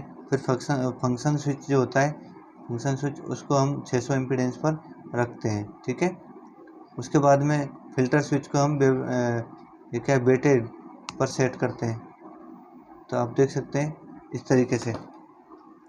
फिर है चौथा है कि रेंज स्विच को 0 dB में माइनस की तरफ मीटर का इंडिकेशन आने तक घुमाएं, ठीक। रीडिंग को dBm या मिलीवोल्ट में रिकॉर्ड करें, और सर्किट में नॉइज का लेवल 2 मिलीवोल्ट से कम आना चाहिए। अगर रीडिंग 2 मिलीवोल्ट से ज़्यादा आती है तो नॉइज के सोर्स का पता कर उसको दूर करने का प्रयास करना है। अब है LCR मीटर। तो ये दोस्तों ये अलग अलग टाइप के भी हो सकते हैं। ये डिजिटल मीटर है, तो आप देख सकते हैं LCR मीटर जो है ये डिजिटल मीटर दिखाया गया है। तो LCR मीटर, इस मीटर का उपयोग सर्किट में मुख्य इलेक्ट्रिक कंपोनेंट इंडक्शन यानी इंडक्टर L, कैपेसिटर C और प्रतिरोध R को चेक करने और उनका मान पता करने के लिए किया जाता है। मीटर के मुख्य फंक्शन कीज क्या है। ऑन ऑफ बटन, इस बटन से क्या है, LCR मीटर को ऑन ऑफ किया जाता है। और टेस्ट टर्मिनल, जिस कंपोनेंट को चेक करना होता है उसे टेस्ट टर्मिनल पर लगाते हैं। फंक्शन सेलेक्टर स्विच, इसका उपयोग कंपोनेंट का एक प्रकार का सेलेक्ट करने के लिए होता है। रेंज सेलेक्टर स्विच, इससे जो है कंपोनेंट के मान से ज़्यादा रेंज सेट की जाती है। डिस्प्ले कंपोनेंट का मान यूनिट दर्शाता है, ठीक है। तो आप देख सकते हैं ये जो है फंक्शनल सेलेक्टर स्विच है, और ये जो है डिस्प्ले है, ये ऑन ऑफ बटन है यहाँ, ठीक है। और यहाँ रेंज सेलेक्टर स्विच है यहाँ से एज ए मल्टीमीटर जैसा ही दिख रहा है दिखने में, ठीक है। फंक्शन जो है अलग है, LCR है। अब हमको क्या करना है, कंपोनेंट को टेस्ट करने की विधि किस तरीके से टेस्ट करना है, तो देख सकते हैं कंपोनेंट की पहचान कर फंक्शन सेलेक्टर स्विच को R या LC पर सेट करें। R या LC पर ये सेट करना है किसको, इसको। उसके बाद में रेंज सेलेक्टर स्विच को LC या R की मैक्सिमम रेंज पर रखें। कंपोनेंट को टेस्ट टर्मिनल पर लगाएं और मीटर को ऑन ऑफ स्विच से ऑन करें, ठीक है। फिर मीटर में रीडिंग आने तक धीरे धीरे रेंज सेलेक्टर स्विच को कम करते रहें तो रीडिंग नोट हो जाएगी। तो इस तरीके से इसका उपयोग जो है किया जाता है। अब नेक्स्ट देखते हैं दोस्तों, ये पावर मीटर। तो ये पावर मीटर है, इससे रिलेटेड भी बहुत कुछ, तो इन सभी से रिलेटेड मैंने लगभग जो है वीडियो डाले हुए हैं। और यानी कि जब भी कोई मीटर रिपेयरिंग के लिए आता था या जो भी है, तो जिस कंपनी के मीटर आते हैं उसकी शॉर्ट्स मैंने मेरे चैनल पर डाल के रखे हैं, आप देख सकते हैं वहाँ से।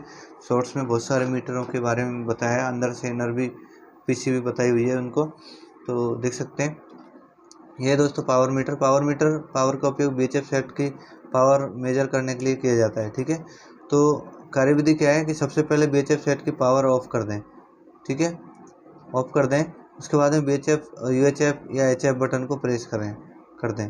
फंक्शन स्विच को फॉरवर्ड वॉइस पर रखना है, ये जो फंक्शन स्विच है उसको हमको फॉरवर्ड वॉइस पर रखना है इसको। उसके बाद में रेंज स्विच को BHF की सेट की पावर के अनुसार 5, 20 या 200 पर रखना है, ठीक है, इस तरीके से। तो 5 वाट है तो यहाँ, 20 वाट है तो यहाँ, इस तरीके से रखना है, ठीक है। उसके बाद में और भी स्विच दिए हुए है ना।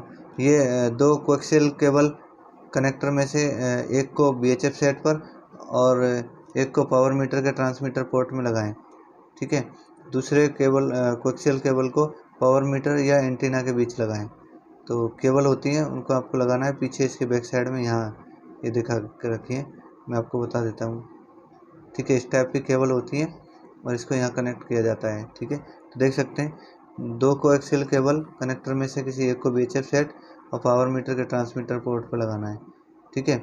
उसके बाद में दूसरे जो कोएक्सियल केबल को पावर मीटर और एंटीना के बीच लगाना है और BHF सेट को ऑन करें। उसके बाद में हैंडसेट की PTT दबाएं और रेंज और स्केल के अनुसार रीडिंग नोट करें।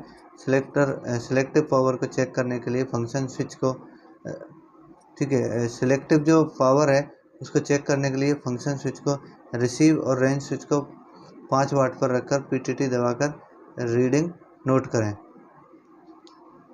तो इस तरीके से इसको चेक किया जाता है। अभी दोस्तों इस टाइप का एक IC टेस्टर है, ये तो काफ़ी पुराने हो गए, डिजिटल भी आने लग गए। तो इसमें क्या है, फिक्स ले गए, इसमें ही आप टेस्ट कर सकते हैं। तो इसका क्या काम था कि IC टेस्टर ये किसी इंटीग्रेटेड सर्किट यानी IC को टेस्ट करने और उसकी कंडीशन को चेक करने के लिए किया जाता है। ये IC tester IC function test करने के और डिस्प्ले पर दिखाया जाता है। तो डिस्प्ले है ये 16 कीबोर्ड है, ठीक है, ये 16 कीज लगी हुई हैं इसमें। तो इस तरीके से ये है। तो इसका जनरली आपसे पूछा नहीं जाता है, इसलिए हम इसमें टाइम वेस्ट नहीं करते हैं दोस्तों, ठीक है। तो ये बहुत पुराने मॉडल हो गए, अभी तो नए टाइप के आ गए। किस तरीके से क्या है, तो हम जो है उसमें IC को टेस्ट करने की विधि है, ये जनरली पूछा नहीं जाता है अपने। अब देखते हैं दोस्तों कि बर्नियर या कैपिलर्स, ठीक है, कैलिपर्स या स्पिरिट लेवल पंपिंग, तो इस तरीके का कुछ लेवल अगर मापना है तो बर्नियर कैलिपर्स का ये एक क्या है, सूक्ष्ममापी यंत्र है जिससे किसी जॉब का भारी या व्यास या अनुरुंधी व्यास या ऊंचाई या गहराई को मापा जाता है। इसके आविष्कारक बैरी बर्नियर के नाम पर इसका नाम या इस यंत्र का नाम जो है बर्नियर कैलिपर्स रखा जाता है। यह निकल क्रोमियम या स्टील का बना होता है। तो दोस्तों ये कैसा होता है कि आप जहाँ पे लगाओगे, जैसे कोई टेढ़ा मेढ़ी चीज़ है उसको भी मापना है तो वो अपने आप जो है सेट हो जाता है स्केल में, ठीक है। तो इस तरीके से चित्र अनुसार वर्नियर कैलिपर्स में निम्न भाग होते हैं, जैसे फिक्स है, स्लाइड जो है, ठीक है। और ये जो है आपके जनरली हमारे काम नहीं आती है, ठीक है। तो इसके बारे में हम ज़्यादा जानकारी नहीं लेंगे, ठीक है। कैसे मापते हैं आप देख सकते हैं, स्केल की तरह है, आप ऊपर नीचे करके इसका माप ले सकते हैं। ठीक है, ये मापने की विधि है। तो अब आता है, ये है स्पिरिट लेवल पंपिंग। तो जब ये मिस्त्री वगैरह जो होते हैं दोस्तों, वो लेवल मापते हैं किसी भी पत्थर वगैरह का, या कहीं पे भी टाइल वाइल लगाते हैं तो उसमें जो लेवल मापते हैं, तो यहाँ पे पता चल जाता है कि किस तरीके का लेवल मापना है। तो यहाँ पे देख सकते हैं, ये वर्टिकल है, ये हॉरिजेंटल है। ठीक है, इस तरीके से क्षैतिज और ऊर्ध्वाधर, तो ये लेवल मापने के लिए है। ठीक है, और ये है दोस्तों फ्रिक्वेंसी मीटर। तो फ्रिक्वेंसी मीटर, इस मीटर से किसी इलेक्ट्रिकल या इलेक्ट्रॉनिक सर्किट में सिग्नल की फ्रिक्वेंसी को मापते हैं। ये मीटर एक काउंटर जैसा होता है, एक अज्ञात सिग्नल की 1 सेकंड में कुल चक्करों की संख्या को काउंट करता है। नीचे दिए गए चित्र से फ्रिक्वेंसी मीटर के सिद्धांत को समझा जा सकता है। किस तरीके का होता है, तो आप देख सकते हैं यहाँ से हमने एक फ्रिक्वेंसी दी है AC की, जो 50 हर्ट्ज है। तो यहाँ से जो है साइन वेव जो है इस तरीके से गई है, पल्स या कन्वर्जन। तो इस तरीके की एक साइन वेव है। ये गेट बने हुए हैं, यहाँ पे क्लॉक है, वो टाइम दिखाता है, और ये काउंटर स्विच है, और डिस्प्ले यहाँ पे 5-6 इसलिए दिखाता है। तो पल्स कन्वर्टर इनपुट। ठीक है, तो इस तरीके से ये, इससे आप समझ सकते हैं कि ज़्यादा टाइम नहीं लेंगे अपन। ये अर्थ लीकेज डिटेक्टर है। तो ये दोस्तों बहुत कम लोगों ने देखा होगा अर्थ लीकेज डिटेक्टर। तो अर्थ लीकेज डिटेक्टर बिना अर्थ के सिग्नल फेज या 3 फेज AC या DC नेटवर्क के इंसुलेशन प्रतिरोध को मॉनिटर करता है। इसमें इंसुलेशन प्रतिरोध से संबंधित फॉल्ट का भी पता लगाया जाता है। इसको ऑनलाइन कंडीशन में इंसुलेशन प्रतिरोध को मॉनिटर करके निवारण रखरखाव के लिए डिजाइन किया जाता है। ये सभी केबल का लोड की उपस्थिति में AC या DC लाइन में लीकेज रेजिस्टेंस को मॉनिटर करता है। अगर लीकेज रेजिस्टेंस एक ही लेवल से कम हो जाता है तो ऑडियो और विजुअल अलार्म आता है और अर्थ फॉल्ट को रोका जा सकता है। यह ऑफलाइन कंडीशन में भी केबल का इंसुलेशन प्रतिरोध मापने का उपयोग करता है दोस्तों। ठीक है, तो इस टाइप का होता है ये। अब देखते हैं अर्थ मेजरिंग मीटर। तो अर्थ मेजरिंग मीटर देख सकते हैं। तो अर्थ मेजरिंग मीटर, इस मीटर का उपयोग जो है ये बहुत इंपॉर्टेंट मीटर है। उपयोग जो है रेजिस्टेंस मापने के लिए किया जाता है। अर्थ रेजिस्टेंस मापन विधि कैसा है, follow of the potential method, ये है अर्थ मापने की विधि जो है। इस विधि में एक अर्थ इलेक्ट्रोड और 2 इंडिपेंडेंट पोजीशन यानी P और इलेक्ट्रोड और करंट C इलेक्ट्रोड लगाते हैं। अब अर्थ इलेक्ट्रोड के पास वाला पोटेंशियल इलेक्ट्रोड होता है और दूर वाले जो है करंट इलेक्ट्रोड होते हैं। ठीक है, अब देख सकते हैं यहाँ पे, ये देख सकते हैं, ये ग्राउंड लेवल है, ये अर्थ इलेक्ट्रोड है, ये मीटर है। तो दोस्तों एक तो इसमें डिजिटल मीटर है और एक जो है एनालॉग मीटर है। तो ये जनरेटर टाइप मीटर है। ठीक है, अर्थ मीटर, और जो है ये डिजिटल है। तो आप देख सकते हैं यहाँ पे किस तरीके से अर्थ को मापा जा रहा है। तो C1 और P1 जो है ये इलेक्ट्रोड पे लगा दिया है, और बाकी जो है ये डिस्टेंस पे, अलग अलग डिस्टेंस पे जो है लगा दिए जाते हैं। P2 जो ये है, और C2 जो है डिस्टेंस पे लगाया हुआ है, अलग दूरी। अब देख सकते हैं इसके बारे में कि सबसे पहले मुख्य अर्थ इलेक्ट्रोड की गहराई जो है D पता करें। एक इलेक्ट्रोड को अर्थ इलेक्ट्रोड से D यानी कि 6D दूरी पर, और दूसरे इलेक्ट्रोड को पहले इलेक्ट्रोड से 6D दूरी पर लगाएं। लगाए गए दोनों इलेक्ट्रोड में पानी डालें। अगर अर्थ टेस्टर या एनालॉग, चित्र 2 में जो अर्थ इलेक्ट्रोड E पोर्ट से पहले या इलेक्ट्रोड में B पोर्ट से और दूसरे इलेक्ट्रोड में H पोर्ट से कनेक्ट करें, तो 100 वोल्ट DC अर्थ टेस्टर उपयोग करें और कंपनी द्वारा दिए गए वायर का उपयोग करें। मैग्नेटों के हैंडल को घुमाएं और डायल पर रीडिंग नोट करें। अगर अर्थ डिजिटल चित्र में देखा है तो इलेक्ट्रोड में P+C1 जो है पोर्ट से पहले इलेक्ट्रोड में P2 पोर्ट और दूसरे इलेक्ट्रोड में C2 पोर्ट में कनेक्ट करें। मीटर की वोल्टेज 100 पर सेलेक्ट करें और रीडिंग में 100 ओम पर सेट करें। ठीक है, रीडिंग रेंज जो है 100 वोल्ट पर सेट करें। PTT प्रेस करें और यहाँ पे रीडिंग नोट करें। दोनों इलेक्ट्रोड पोटेंशियल करंट की जगह को चेंज करें, पहली जगह से लगभग 1 मीटर दूर या पास में। फिर से रीडिंग नोट करें। अगर दोनों रीडिंग जो है लगभग समान आती है तो उनका जो औसत निकालें। जैसे पहली रीडिंग 2 ओम है और दूसरी रीडिंग 1.8 ओम है, तो चूँकि दोनों रीडिंग लगभग समान है तो इसका औसतन 1.9 ठीक है ही अर्थ रेजिस्टेंस माना जाएगा। अगर दोनों रीडिंग में ज़्यादा अंतर आता है तो फॉल्ट का पता करें और वापस रीडिंग नोट करें। तो इस तरीके से इससे जो है हम जो है माप सकते हैं दोस्तों। अब देखते हैं कुछ टूल्स हैं, जैसे हथौड़ा है, छेनी है, रेंज है, स्पिनर है, बॉक्स स्पिनर है, पेचकस है, ये पेचकस का उपयोग और औजारों का। तो इनके लिए हमको औजारों की भी ज़रूरत पड़ती है। तो कहीं ड्रिल करना है, कहीं किसी केसिंग कैपिंग का काम करना है, तो इस तरीके से। तो आप देख सकते हैं हथौड़ा सबने देखा ही है, इसलिए हम ज़्यादा इस पर वो नहीं करेंगे एनालिसिस। इसका उपयोग चिम्पिंग या हथौड़े का काम क्या करता है, आप देख सकते हैं ये पिन होता है, ये आइज होती है, और ये फेस होता है, ये हैंडल होता है, ठीक है। और ये पिन वगैरह ठोकने का काम आता है इस तरीके से जो है। और आप देख सकते हैं निकालना हो तो निकाल सकते हैं, कोई कील ठुकी हुई कील है तो उसको यहाँ से इसके द्वारा निकाला जा सकता है, ठीक है।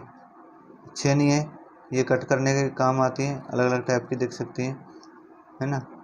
ये जो है रेंच जिसको बोलते हैं, स्पिनर पाना, इस टाइप से है, ठीक है। यहाँ से आप घुमाओगे स्क्रू टाइप में तो ये बड़ा और छोटा हो जाएगा, ठीक है, इसका जबड़ा। ये स्पिनर है, देख सकते हैं ये अलग अलग नंबर के आते हैं, जैसे 8 नंबर है, यानी यू टाइप के होते हैं ये, ठीक है। ये रिंग स्पिनर है, ये भी अलग अलग नंबर के आते हैं, 15 नंबर, 12 नंबर, 15 नंबर। और ये जो आप देख पा रहे हैं ये पेचकस है, ठीक है। तो सभी ने देखे होंगे, इसलिए हम इस पर ज़्यादा टाइम वेस्ट नहीं करेंगे। ये पेचकस के प्रकार हैं, इस टाइप के अलग अलग टाइप के पेचकस हो सकते हैं, ये एलन की बोलते हैं दोस्तों, ठीक है। काम क्या करते हैं वो भी आपको पता ही है। अब देखते हैं electric drill machine, grounder, vacuum cleaner और ब्लोअर का उपयोग, कार्य और सिद्धांत। तो ये जो है दोस्तों, इस इलेक्ट्रिक मशीन की सहायता से हम क्या किसी धातु या पत्थर या लकड़ी, सीमेंट, दीवार आदि को अलग अलग साइज के होल कर सकते हैं। ड्रिल मशीन में एक इलेक्ट्रिक मोटर होता है और मोटर में आगे की ओर आवश्यकता अनुसार अलग अलग साइज की ड्रिल बिटें होती हैं। जब मोटर को सप्लाई 230 वोल्ट देते हैं तब यह ड्रिल मशीन जो है क्लॉकवाइज एंटी क्लॉकवाइज घूमती है, ठीक है। तो जब ड्रिल मशीन को जॉब पर प्रेस किया जाता है तो जॉब में होल हो जाता है। धातु, पत्थर, लकड़ी और सीमेंट के हिसाब से अलग अलग ड्रिल बिट जो है अलग अलग होती हैं। इलेक्ट्रिक ड्रिल मशीन के निम्न भाग होते हैं। तो आप देख सकते हैं ये भाग हैं, ठीक है। ये बिट है दोस्तों, ठीक है। ये चौक है, इसका घुमाने पर छोटा बड़ा या खुल जाता है, ठीक है। ये इलेक्ट्रिक रिंग है, इसमें रिंग घुमाओगे तो कर इस तरीके से, ठीक है। ये चौक, ये ओपनर है, इससे ओपनर करके और आप इसमें बिट लगा सकते हैं, ये ओपन होगा बंद होगा, इस टाइप की बिट है, ठीक है। ये एचएस है, मेटल ड्रिल बिट है, ये वुड लकड़ी के लिए इस टाइप की बिट आती है दोस्तों, ठीक है। और ये जो है मेशनरी ड्रिल बिट जो इस टाइप की आती है, ग्लास के लिए इस टाइप की बिट आती है।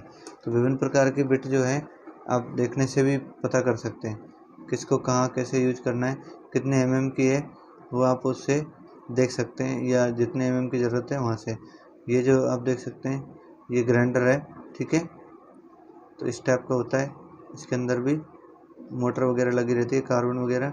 ये वैक्यूम क्लीनर है, ठीक है, ये सफाई का काम आता है, जो खींचता है, ठीक है। सभी के घरों में भी हो सकता है, ये प्लेटफॉर्म वगैरह पे भी आपने देखा होगा, इसका उपयोग यानी कि सफाई के लिए, वैक्यूम करने के लिए किया जाता है दोस्तों। अब ये देख सकते हैं ये ब्लोअर है दोस्तों, ठीक है।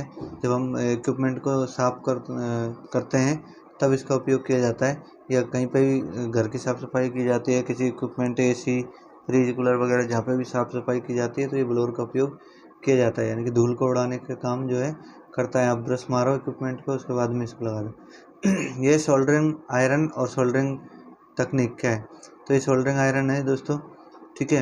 ये फ्लक्स है और ये वायर है, सोल्डर वायर है, और ये सोल्डरिंग पंप है, ठीक है, सोल्डरिंग है। और ये कॉपर की जो है टिप है इसकी, ठीक है, जिसको इसका सिद्धांत वगैरह ज़्यादा नहीं पढ़ेंगे। ये सोल्डरिंग स्टेशन है दोस्तों, अलग अलग बिट है इसकी, ठीक है। ये अलग अलग वाट के होते हैं, जैसे ये 50 वाट का सोल्डरिंग आयरन है, ठीक है। यहाँ पे ये सोल्डरिंग के लिए ज़रूरी चीज़ें हैं वो ये हैं, सोल्डरिंग बोर्ड ये है, ठीक है। यहाँ पे इस टाइप की जो है ये टिप साफ करने के लिए उपयोग किया जाता है, स्पंज वगैरह है, ये गीला स्पंज है, और ये जो है फिर ये डिसोल्डरिंग पंप है, जिससे हम डिसोल्ड कर सकते हैं। और ये अलग अलग प्रकार की सोल्डरिंग की बिट हैं दोस्तों, ठीक है। इसकी कार्यविधि पीसीबी के अंदर जब आप काम करोगे तो पता चलेगा। तो ये थे दोस्तों इस टूल्स से रिलेटेड और मीटर से रिलेटेड सारी जानकारी जो है हमने एक ही वीडियो में जो है समाहित की है, ताकि आपको अलग अलग वीडियो जो है नहीं देखना पड़े इसके लिए। तो वीडियो काफ़ी लंबी है दोस्तों, पर आपको एक ही जगह सारी चीज़ें मिल जाएंगी। तो अभी हम समाप्त करते हैं दोस्तों, काफ़ी समय हो चुका है। ठीक है, तो आज के लिए इतना ही। थैंक यू दोस्तों। अगर वीडियो पसंद आई हो तो चैनल को सब्सक्राइब करें, वीडियो को लाइक करें। Thank you.